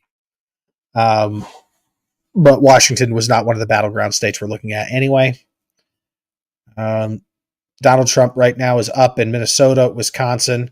He's up in Michigan. He's up in Pennsylvania. He's down in Virginia, but that was expected. He's up in North Carolina. He's up in Georgia. He is up in Arizona by basically tied in Arizona. And New Mexico looks like it's falling into the Kamala Harris camp, which was expected. So no surprise there. Let's see here.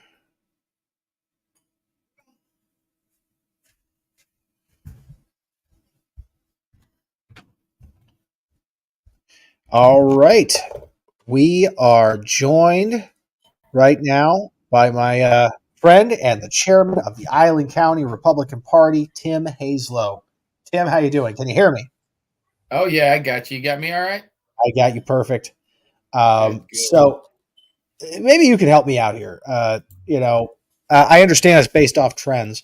The New York Times right now holds an 87% chance of a Trump victory. And right now he's up in all the battleground states. But they haven't called a single frickin' one. So yeah, so you know what they do is they take historical data, They look at different things. They look at the votes that have been in already, which counties are still outstanding, and which counties they may be able to produce more votes out of. And are those counties blue counties or red counties, or what were they calling the light red color earlier tonight? Magenta or something. I forget what they were calling it. But, they take all that information into account, and they've got these guys, these big statisticians, big rooms full of them at all these networks. And that's how they make these decisions on where they think it's going to go. And, the reality is when they make these calls, this isn't the official vote count, right? We all know that. Oh, and it is now 8 p.m. Polls have closed here in Washington State. And can you pull up Island County local? And I will pull up the statewide. We'll tag team it and keep an eye on both. Yeah, give me a second. I'll go find it right now. Yeah. So let's see here what happens in Washington. I just come on. Give me a minute. I'm having some network issues real quick. Mm-hmm.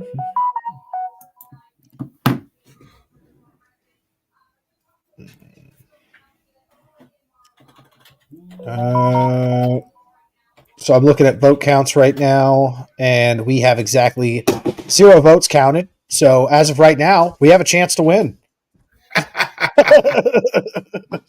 Yeah, that's pretty good, man. As long as it stays at 0, we're good. Well, I think a lot of this has to do with, I was in there poll watching today. I came home at around 4:30, 5 o'clock, and there were still lines around the building when I left for people that wanted to cast last-minute ballots, for people whose ballots didn't get counted as received. So they were so excited, they just wanted to verify, or so enthusiastic about voting, they wanted to verify that their ballot counted. And if not, they were ready to cast another one right there on the spot. I got to tell you, I met while I was down there. I've got some federal updates. No surprises, but there are some updates for the presidential election. We can call Idaho for Donald Trump. Yeah, we can call Washington, Oregon, and California for Kamala Harris. Yeah, again, well, that's a no-brainer, right? Yeah, we saw that coming. No, I did. No. No surprise. If one of those states had flipped, we could go to bed. So I hold it right now at 216,193. So right now we have a federal race of 216 electoral votes to 193 electoral votes. 270 is the magic number to become the next president of the United States. Now, if they've already called Washington, that must mean they have some numbers.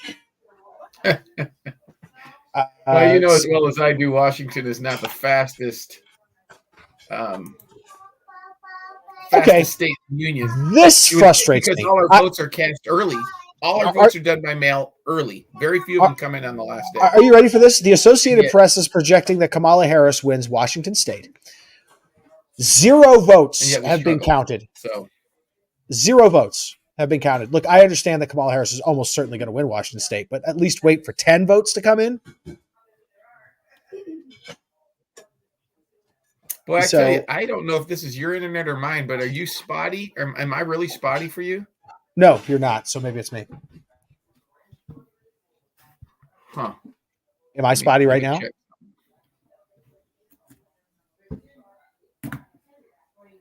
Tell you what I'm going to do. Pardon me for a minute. I'm going to get the cell phone and put it on the hotspot instead. There you go.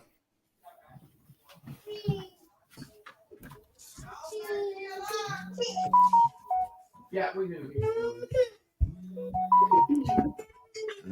Well, I am getting beeped with updates, and none of them are interesting. Okay, I could find a cell phone, but Fox News just said Raul Garcia did not pick up a seat. Okay. Well, we spoke to him earlier today. Raul Garcia ran a great race, as great as you can in Washington State for a Republican. Maria Cantwell is just one of those. She's a freight train, right? It's very hard to beat, very hard to unseat. So Maria Cantwell will be elected as our senator for another 6 years. So we will not see any upset there. No. Have they called the governor's race yet? So there we go. I have not seen the governor's race called on Fox. I'm watching the national elections there. Yeah, so I don't know. Let me check it real quick. Yeah, they're not really calling Washington. All they're calling is the Senate race in Washington right now. Okay. Well, we are projecting then. We will agree with them that Maria Cantwell has been reelected to the Senate of Washington State. So that happened. Hey, can you do a screen share of your Washington State results for us? Yeah, let me pull that up. So I'm looking at it right now. I mean, there's nothing to show. It's not showing any numbers, but I'll do that right now. So let's present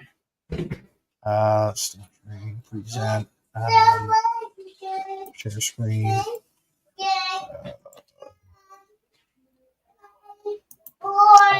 So you see here for Kamala Harris, 0 votes. Trump, 0 votes. I know Trump's going to do badly, but I think he's going to get more than 0. I don't know, man. Did you vote for him? I refuse to answer that question on the grounds of answer me. No, of course I voted for him. All right, so he's got at least 1. And I know Kamala Harris has at least 1, so why aren't they reporting? They're reporting she won with no votes. Yeah, Great well, job, that's a no-brainer, right? They're going to say she won, but and I respect that, and they're almost certainly right. But I just ask, please let some votes come out before you make that determination. Yeah. So I don't have enough screens. I don't know how many screens you've got in front of you. I definitely don't have enough screens in front of me. So what I'm going to do is I'm going to reduce one down. I'm going to shrink this sucker. Let me know if you see any Island County results, by the way. That's what I'm going to try to do. I'm going to try and find some of that right now. So the big things that we're going to be looking at is we're going to be looking for Joe Kent, Washington State wise. We're going to be looking at Jamie Herrera Butler's race, Washington State wise. We're going to be looking at Sessler v. Dan Newhouse. That's the big one right there. Jared Sessler is the big one. Because we get rid of Dan Newhouse. Joe Kent is the one where we actually get to flip a seat. Joe Kent is one. Joe Kent's a pickup, right? And I don't see how we can't win that one. Honestly, I mean that was a red district to begin with. The only reason we lost it was the same reason that we've lost most of our other statewide races in this state, is because as Republicans we beat the shit out of each other to the point where we can't win in the general. Yep. The New York Times is now projecting an 88% chance of a Trump victory. Again, not a single battleground state has been called, but I am seeing a clear. The trend. The trend is looking very ugly for the vice president. So that is. I'm not saying anything yet because I don't want to jinx anything or be wrong. Right. They haven't called any states yet, but right now it is looking favorable to Donald Trump. I think that's fair to say. I agree. I mean, that's about as fair as you can put it without saying, "Hey, we got this." Yeah. We got a couple minutes between while we're waiting on some Island County results. I'm surprised there isn't any. I mean, on the website right now, they don't even have a election results other than the August 6th primary still. So my phone's blowing up. I wonder if there's something going on that I need to know about. Yeah, take a look at it. Maybe it's news. They're trying to help us out. I just got a text from all of our box watchers that say the boxes have all been locked in Island County. So that's good. Yep, that is the correct thing. And I'm still trying to find something for Island County. I mean, this is ridiculous. And this just goes right back to the facts of. Say that again.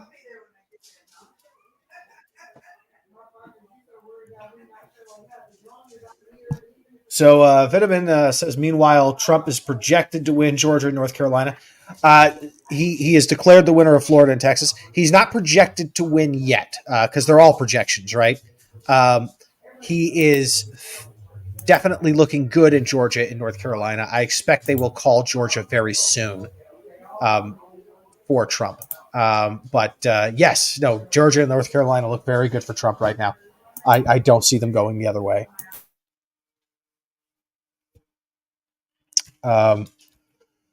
Let's see here. For the House of Representatives, I'm going to take another look at that. It's looking...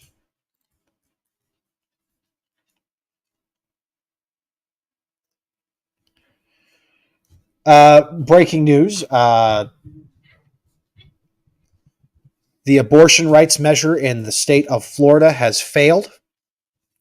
So that is a big win for Governor Ron DeSantis, who is pushing hard against that. That was making a lot of coverage. Well, here's a big one for you, Richard. Moreno just beat Brown in Ohio for a Senate seat. That flipped. That puts that's us a pickup. 52 projected. That is 52 project. Or yeah, no, that yes. So Republicans have flipped the Senate if they maintain all the other Senate seats. So let's see how many Senate seats are left. Right. Do we have any Senate seats left to call? Arizona, Kari Lake against Gallego, but it's not looking great for Kari Lake. And then we've got the incumbents. Yeah. And Sheehy in Montana is looking really good in the early turnout, so that might be another flip. So I'm going to go ahead and say, because right now Republicans have 50 seats, all we need to do is have them call. Let's see here. Well, if they call any of the swing states, Yeah. If blue- they call any more seats for the Senate as a Republican, the Republicans have taken the Senate. Yep. Which is great news for the Republican Party federally. That the Senate is so important because if Donald Trump wins, he needs a Senate to approve his cabinet and his justice picks. And if Kamala Harris wins, the Republicans would want to have at least some oversight over her picks to be able to, be kind of a check and balance to her. Right. So there's a lot of advantages to having the Senate. So the Republicans are looking really good for taking it. The only way they don't take it now is if Kamala Harris wins and they lose every other Senate seat, which is unlikely. Yeah, that's true. That's a big I don't see how that can happen. So right now, we're going to take the Senate. In my opinion, there's no doubt to that. I'll wait for one more seat to be called for it to be official, and then I'll put the display up. But yeah, the Republicans, the Senate is looking very good for you. Well, I'm going to go ahead and say Island County seems to suck because we still don't have any results out of Island County. I don't expect results for another 10 minutes. Historically, it's always been 8:25, 8:30.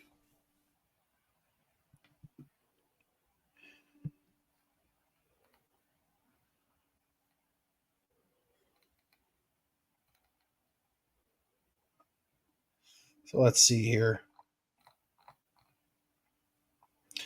Yeah, I'm still not seeing any for Washington State. Yeah. Oh, wait, no, we've got some votes for Washington State. Right now, Kamala Harris is sitting at 49%, but that's because we've only counted eastern areas and a little bit of King County. And Trump is at 48.7. Wow, she's only winning by 1,000 votes in Washington State. No, they didn't count King County yet. That's why. That's right. She's going to win. She's up, and they haven't touched King County yet. She won. There you go. There's King County. Now she's up 60-36. So let me see if they have. Now I respect the projection. Now we've got some numbers that makes sense. for governor of Washington. Dave Reichert right now holds the lead, but I'm not seeing the King County bump yet. Dave Reichert is at 52.4% to Bob Ferguson's 47.6%. If Dave Reichert was to somehow win this election, I am going to flip out. I'm going to say, Tim, I told you so. I'm going to pick on you so hard, but we still need King County to show up. They need to show up. That's all there is to it. If they don't show up, we're screwed. No, I mean, if King County wants to set the governor's race out, that'd be great for us. But right now, Dave Reichert is looking okay. They haven't called it against him. He is outperforming Trump by a wide margin, by a very wide margin. So Dave Reichert did a good job in at least separating himself from Trump. Now I expect these numbers to change, but Whatcom County looks like they've got some results in. If King County gets their results in and Reichert is still close, I will be impressed.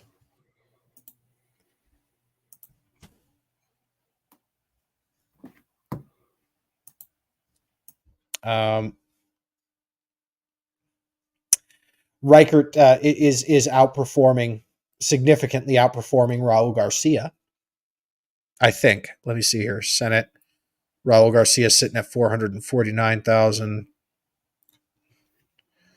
So this is not looking good for my internet connection. I really apologize here.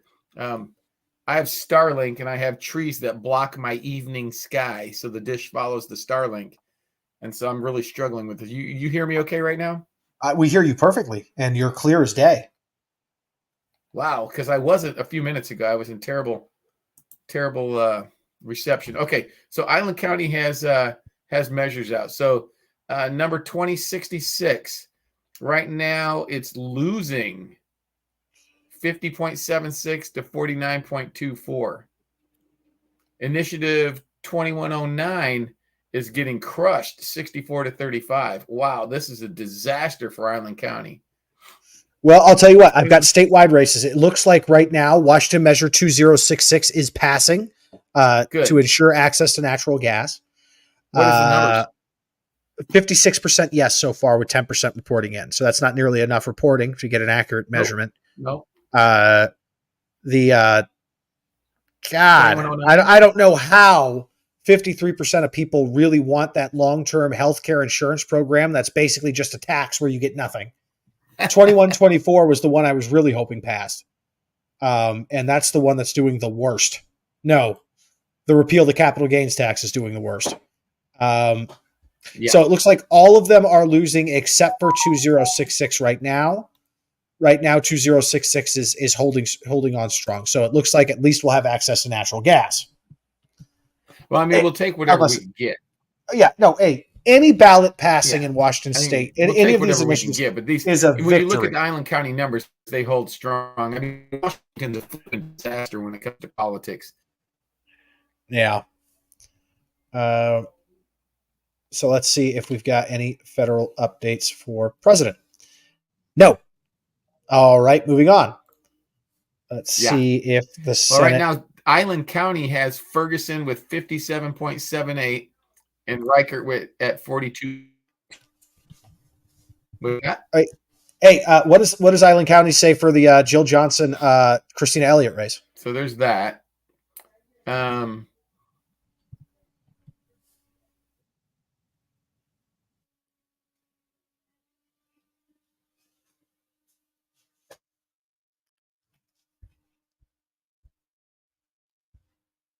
Dang it. Let me pull it up myself.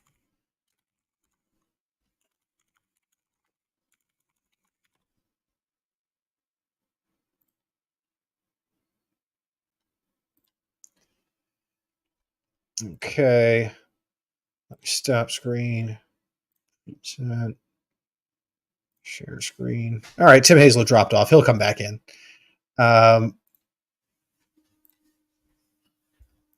Okay, now we're taking a look at the results here. Kamala Harris is at 60% in Island County, so I guess Donald Trump is not popular here. Rick Larson crushed it. That's over. Bob Ferguson is doing very well in Island County. Denny Heck is doing about the same. Believe it or not, Dan Matthews is no, he's not. Never mind. It's almost identical for Republicans. All the numbers are almost identical for Republicans. Let's see here. Pete Serrano, Nick Brown leading. Jamie Herrera Butler is doing a little bit better, but she's also losing here in Island County. But those are statewide races. We'll deal with those in a second. Let's look at the local races. Ron Mazzal versus Janet St. Clair in Island County alone. Now, understand Snohomish and Skagit have a decision in these races as well. In Island County alone, Janet St. Clair holds a 56% lead over Ron Mazzal. Clyde Shavers holds a 60% lead over Kerry Kennedy. And almost identical numbers for Dave Paul over Gary Ray. But that doesn't count Snohomish. Right now, okay, I do have a projection for the local county. Oh, wow. It looks like, let me make sure I've got it right. Hey, Tim, I've got some projections here. It looks as though, based off what I said we were going to do to call it, and this could change. Don't take my word for it literally, but I'm going to go ahead and make calls here. For the local races, it looks like Melanie Bacon will be reelected. Yeah, that's an easy one to call. Yeah, so Melanie Bacon. And when you look at the unregistered or undisclosed write-ins, there's not enough there for Damian Green. So congratulations to Melanie Bacon on her reelection. And I said I would call it at 4 points, and I got to tell you, another one to call. It looks like Christina Elliott will be elected in the second CD commissioner district. She is up right now. With that. That's too close to call. I think that could. You got to retract that one. Oh wait, wait. Okay, I will say Christina Elliott is leading, but she's leading by a lot. I said 4 points, and Christina Elliott is up by 4. Well, here's the little thing. more than 4. Look at how many votes are in. What is there? 14 or 19,000 votes counted in the entire county. And do we see what the percentage is? So that's 31.72. Oh, you're right. Maybe it is a little early. Yeah, it's way too early for that. Our count, the way we count votes in Washington State is such a disaster. We're not really going to know anything for 2 days. Hold up. We got a federal update. Are you ready? Put it up. Oh, well, I'm not seeing it here. Who? One of our viewers has said that they have called North Carolina for Donald Trump. I'm not seeing that update yet. Let me go check on. I'll check Fox. Who are you using? I'm using Fox and the New York Times. I figured between the two, I'll get the truth. Yeah, as long as you don't use MSNBC or CNN. Oh God, no! Right. MSNBC is a joke. Well, they got Trump up 51.1 in Pennsylvania, so that's good. I'm waiting to see. I'm waiting for it to scroll across for me. CNN's actually good at projections. They are good with their projections. MSNBC is they're like the Wikipedia of you know. Yeah, they're pretty shitty. Well, I mean, here's what I'm not going to stay on for a long time with you. I told you I'd give you 15 or 20 minutes. Yeah. But here's what I would like to say is Washington hasn't reached the rock bottom that it needs to reach for these people to realize how bad it is. Dave Larson won in Island County. He's the only one. And you can't even call him a Republican. Well, he's not. We know he's a conservative and that he's the right person for the job. So hopefully he maintains that. I'll be happy if Jill pulls it out and if Ron pulls it out. Other than that, we really don't have a lot of hope. Yeah. And those it looks like those two are scary at this point. now I do want to go over some things. Now I can absolutely call this one. The city of Langley has given themselves another tax for criminal justice and public safety. 83%. It's happening. The South Woodby School District replacement levy for educational programs is passing, yes, with 66%. South Woodby technology, capital improvements, and safety at 65%. That's happening. North Woodby Pool and Park Recreational District at 59%, almost 60. That's probably happening. Doesn't it have to it has to have 60 to pass, right? Yeah. Yes, it does. And it's just under 60. So that's a close one. It's at 59.83. I'm not sure. I'm not positive, but that's what I think that's what it is. I think it's 60 to pass. Okay. For a levy. And locally, believe it or not, I would have thought Crosby for Public Utility District Commissioner was a shoo-in, but Amber King is up by 20 votes here in Island County, but there's a lot more votes to count. So that is too close to call. Yeah, there's nothing that we can call for sure. We can call the two LD10 House races probably because they're just such a huge split. We can call the Melanie Bacon split. We can't call the District 2. We can't call the LD10 Senate. Yeah, we can project that Dave Paul has been reelected. Very Dave safely. and Clyde Shavers. And we can also project that Clyde Shavers has been reelected almost by identical numbers. It's almost like you had those pre-made. I did. I had them all pre-made. I'll tell you, just so I wasn't picking favorites. I had this one ready to go. Oh, okay. All right. So I had them all pre-made. Well, hey, I just wanted to check in on you. I know you're doing your thing. Keep strong. Yep. Stay positive. North Carolina has been called by the New York Times. North Carolina will go to Donald Trump. Yep, and that's huge. That's huge. Yes, it is. Now, if Virginia goes to Donald Trump, which hasn't gone Republican since Bush, and it's neck and neck. I mean, it's within less than a percentage point. If Virginia were to go Trump, that would be a huge indicator for the rest of the country because we've got a lot of states that haven't been called yet. Michigan's up 52.4 to 45.9 right now. And there's still only 32% of the vote in, but geez, that's a big deal, right? Because even when Trump won in 2016, he only won by 0.2.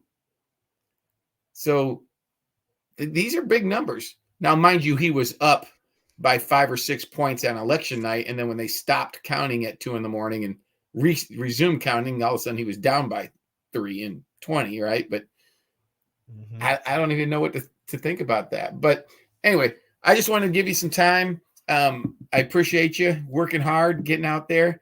I am going to go watch the rest of this with the group that's in my family room right now, wondering what the heck I'm doing. Of course. So we have now covered the Washington State numbers, and I don't think we're going to get any more updates today. Nope, not today. So I want to reiterate, Washington State voting sucks. Yeah. Let me see here. For governor, they have not called it for Bob Ferguson, although he is up by 400,000 votes, but they've got King County in there. It's 57-43, which is almost identical to Culp. Yep. And I think it's going to pan out that way. I think But we have no votes in yet for Yakima or Chelan. Or we've got some conservative counties out there, so I think he's going to close the gap. It's not going to be by 43. I think he'll probably be closer to 45 when those votes get counted. Fox News has Perez 52 to Kent 48% right now. God damn it! So that could be an issue. So, anyway, I'm gonna let you go. What do they have for Sessler? Real quick before you leave, Sessler versus Newhouse. I'm looking. It's not scrolling. They're just giving us ones that are close. So I don't know. Maybe Sessler's just crushing Newhouse to the point where they're not even going to talk about it. Let me see if I can find it on a different page. Give me a second. Ron Mazzal is getting beat. Let me ask. I don't want to open too many pages because my internet already sucks. I know, right? Although, even though Janet St. Clair said 8 years ago that she was going to give internet to everybody in Island County and it was going to be fiber speed. Good on her. Well, I hate to break it to you, but your internet so far seems like it's really good. You have not broken up once. That's because I switched over to my cell phone. Oh.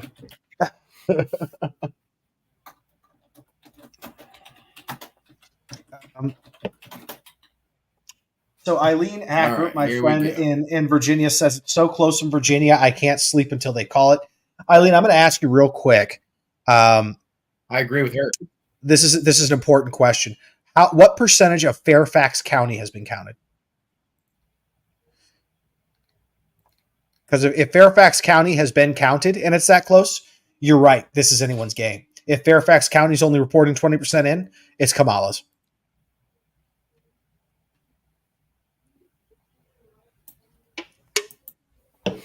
All right, here we go. Washington State House races. We got Susan Del Bene in District 1.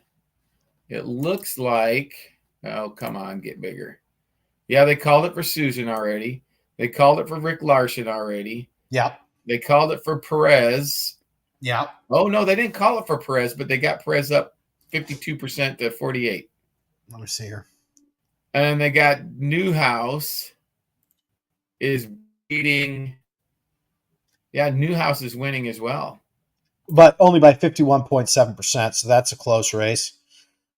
Too close to call on that one. Too close to call.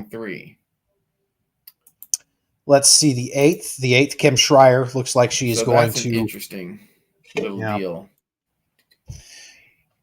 Yeah. And Marilyn Strickland against Don Hewitt. Marilyn Strickland is eating him alive. I'm surprised they haven't called it yet. So, all right. Well, kind of what we expected. They have not called the governor's race. I think this. Oh, yes, they did. Bob Ferguson is the next governor of Washington State. So that is what we are projecting. Bob Ferguson will be elected governor of Washington State. God help us all. Let's see here. Internet not giving out, huh? Yeah, no, I know. Well, it's too late. The vote's already counted. Hey, before I go though, I'm gonna hang up now for sure, for reals.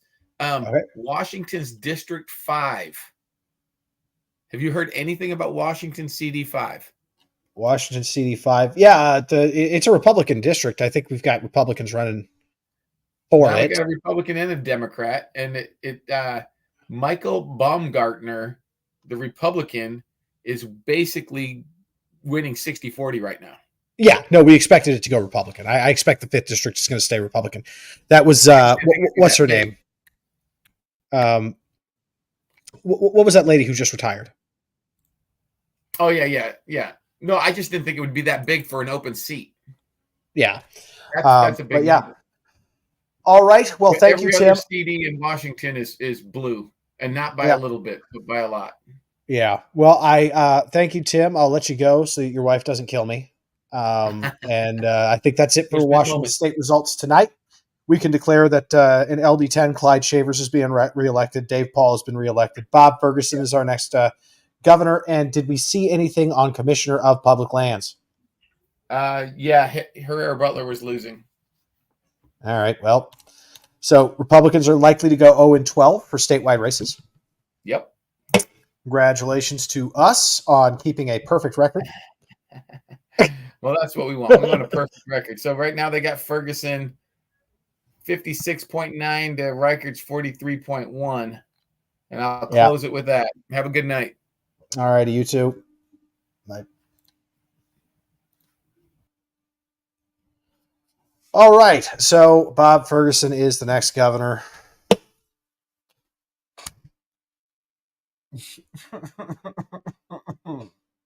That was the one race I really needed the Republicans to pull through on. Oh, wow. Hey, guys, we have a race in Virginia. Like, we have an actual race in Virginia for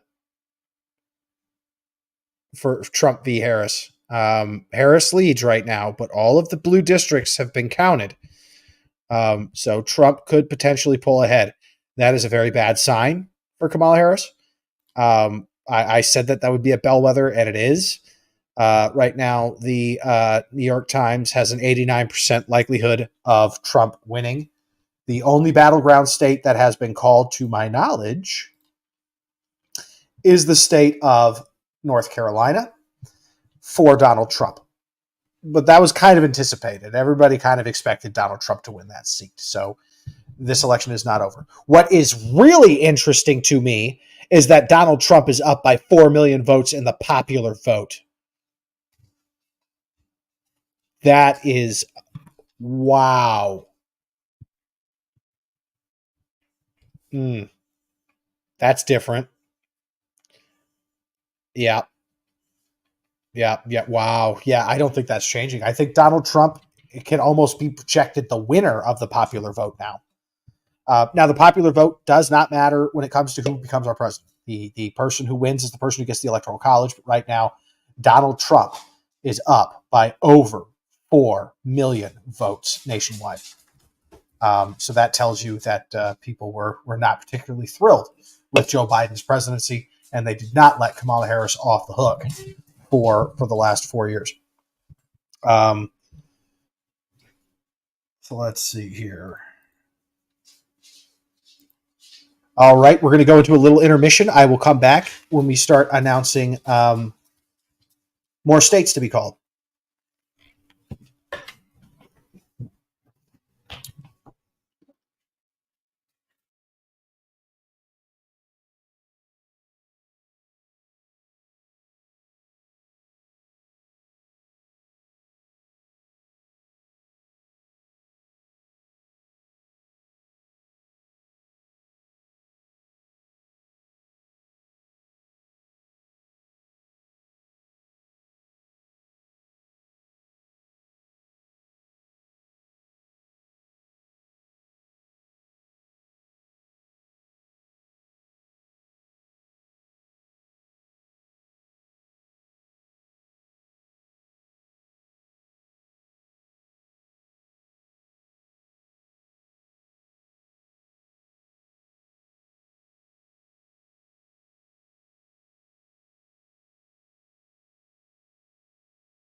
Okay, so with the race between Ron Mazzal and Janet St. Clair, it is too close to call. Janet right now leads at 50.13%. So that's going to come right down to curing ballots.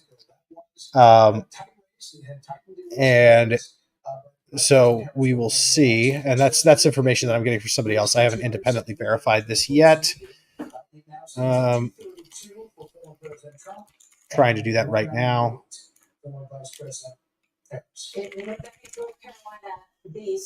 in the battlegrounds that Trump has won 3 times. Legislative races. Okay. Obviously, a relief at the Trump campaign that he has kept that one in his column as well tonight as we continue. Yeah, that one's too close. Position 1. 4. 4 close. Here at the White House, and that is nothing. They told us the President Biden and some longtime advisors were inside watching the results coming on TV, but we have been here outside, and we've been noticing that a lot of lights that were on within the White House, at least from the part that we can see, have been turning off. So it seems like some folks around here may be taking the campaign co-chair, General Natalie Dillon's advice in that memo, that they should get some sleep and prepare for some results in the morning. Okay, so Snohomish County just dropped, which is why we were a little bit. We were thinking that some races got called. Janet St. Clair was up by a lot, and then Snohomish dropped, and now it is 50.1 for Janet, and Ron Mazzal is right on her heels. So I expect we won't know anything else tonight. But that race is going to be too close to call for now, and I expect it's going to be so close that we're going to have to cure ballots to see who wins that race. So the LD10 Senate race is going to be very close. House races look out of reach for Republicans, so we can stick with those projections. And we will see what happens. It looks like... and they told him just to stand by. And if Joe Biden is getting... Looks like they have called Virginia for Vice President Harris. So we'll go ahead and add those 13 electoral votes in the Harris column. He's made 6 congratulatory calls. 4 of the 6 are to people who just in Delaware, where he is heading next. Introducing. Let's see here.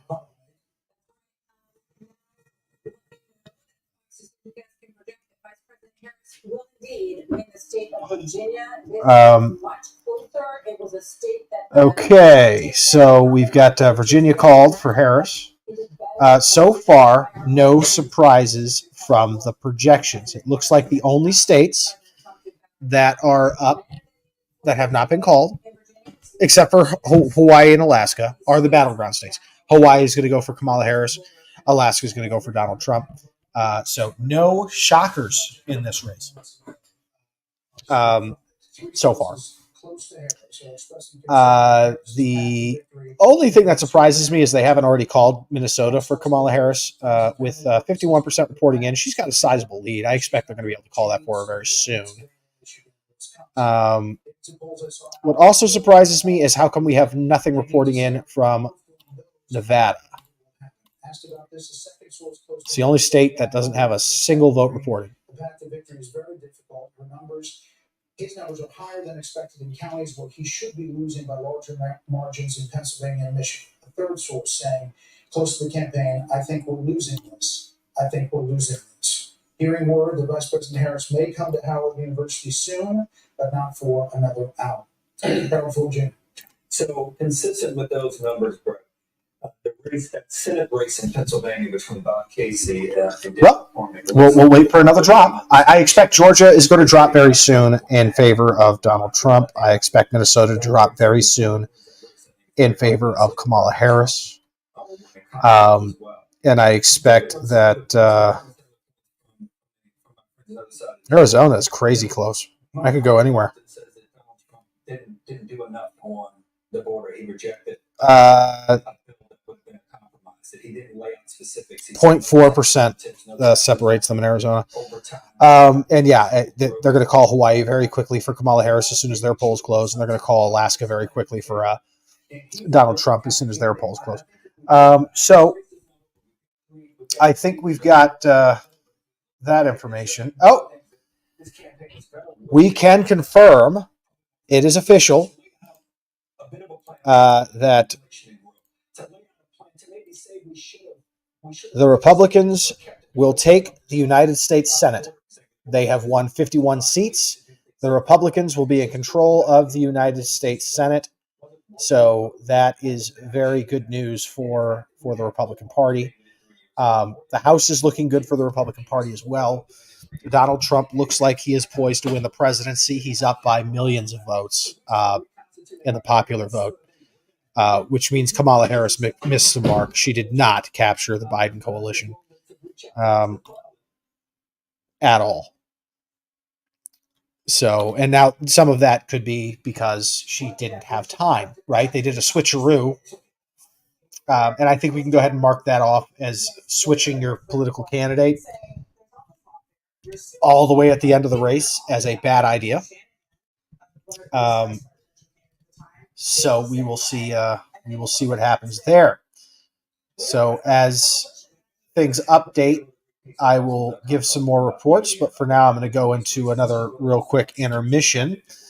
And I'm going to take a look at some results. And right now, all we're waiting on is some House races to see if Republicans capture the House. And then we're waiting on states to close for Donald Trump. But a real recap, Republicans win the United States Senate. Republicans in Washington State lose every single statewide race. Ron Mazzal, Janet St. Clair, too close to call. I believe Clyde Shavers and Dave Paul have been reelected in LD10 in the House.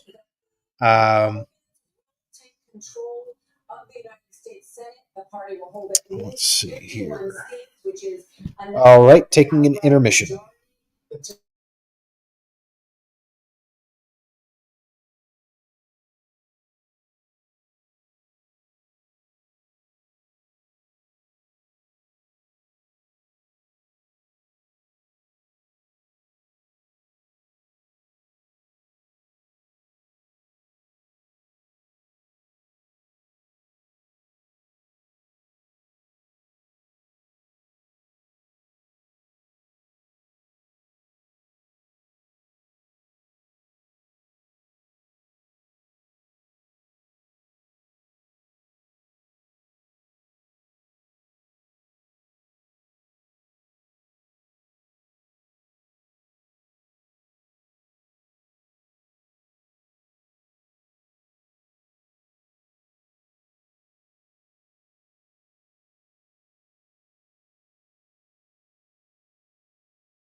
Okay, so we've got a few states that we can go ahead and call. It looks like Kamala Harris has won the second district in Nebraska, which is one electoral vote, and she also has won Hawaii.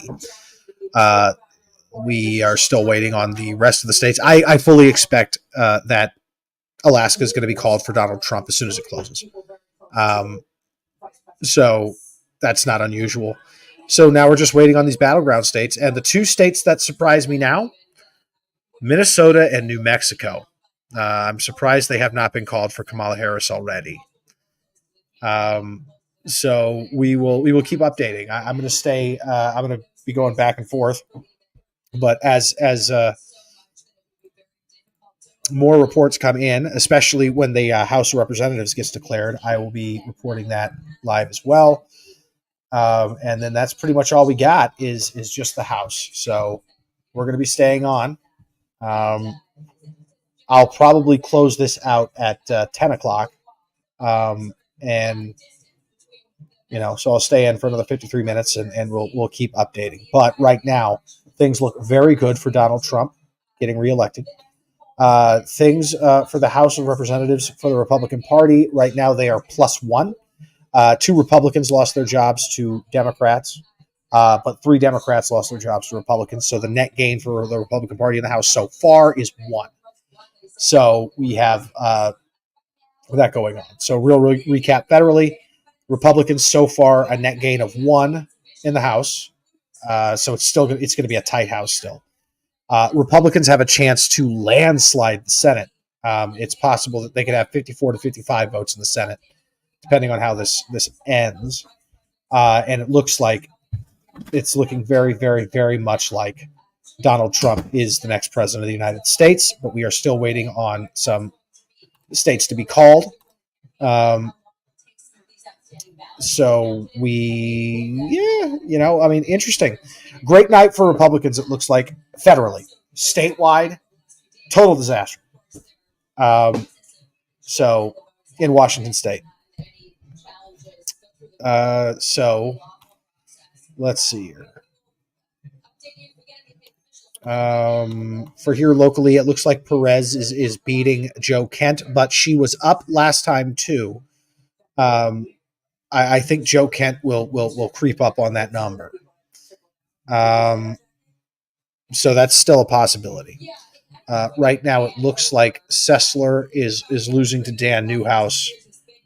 I don't know if they've called that race yet, but Dan Newhouse looks like he's going to he's on track to get reelected. But that one's still too close to call. So that covers the Washington races. All 12 statewide races, it looks like, are going to be losses for Republicans. It looks like the ballot measures for Washington State, only the 2066 looks like it's in position to pass. So mixed results for us, right? If you live in Washington State, you still live in a blue state, and that state did not get any redder. If you live in, federally, though, it looks like Republicans absolutely have taken the Senate, and it could be by a very wide margin.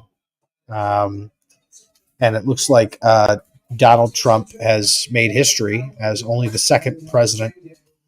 Hasn't happened yet, but it looks like he's going to make history as only the second president ever to have non-consecutive terms.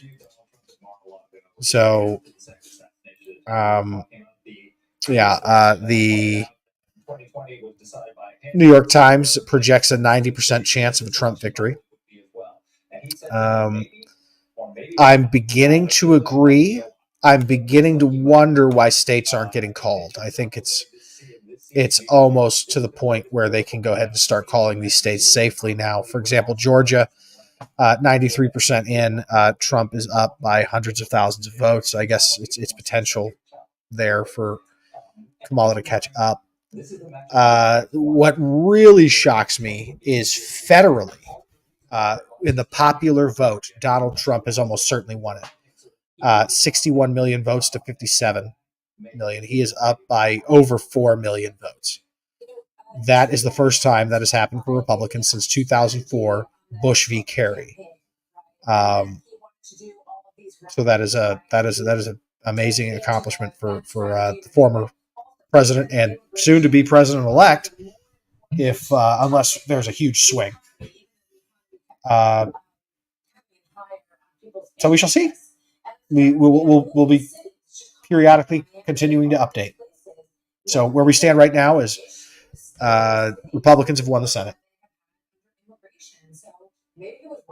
And in Washington State, nothing great happened, except for ballot measure 2066. It might pass. And I'd be interested to see how Dave Larson is doing. Yeah. So, all right. Well, I'll keep you updated. We'll wait for something else to drop. My friend Mark, who's politics and use the word conduct, I think it is really more akin to political direction. If you had asked me on January the 7th, or after the fourth of the 4 indictments, I would have told you I see no way that he'll be the nominee or the president. And now it looks like, look, Sean may be right. Maybe 300 electoral votes. I've been calling my Senate friends. Some of them don't take my call. The others will require me to now call the chairman. Well, I'm not Senator anymore. I mean, my Rogers copies. I mean, it could be 54, 55, which means Trump is his cabinet. I mean, some of the folks for his cabinet might not could survive in a 51-49 Senate, but they will be confirmed in a 54-46 Senate. You know, I talked about the House earlier, Kellyanne, and some races that Democrats have performed out here in the East Coast. But you would think in this environment with these coattails that maybe they end up hanging on if you get out west to the middle of the country and longer. What how do you see? Well, even that chairman, Richard Hudson, who's been actually up the congressional committee this cycle, yesterday said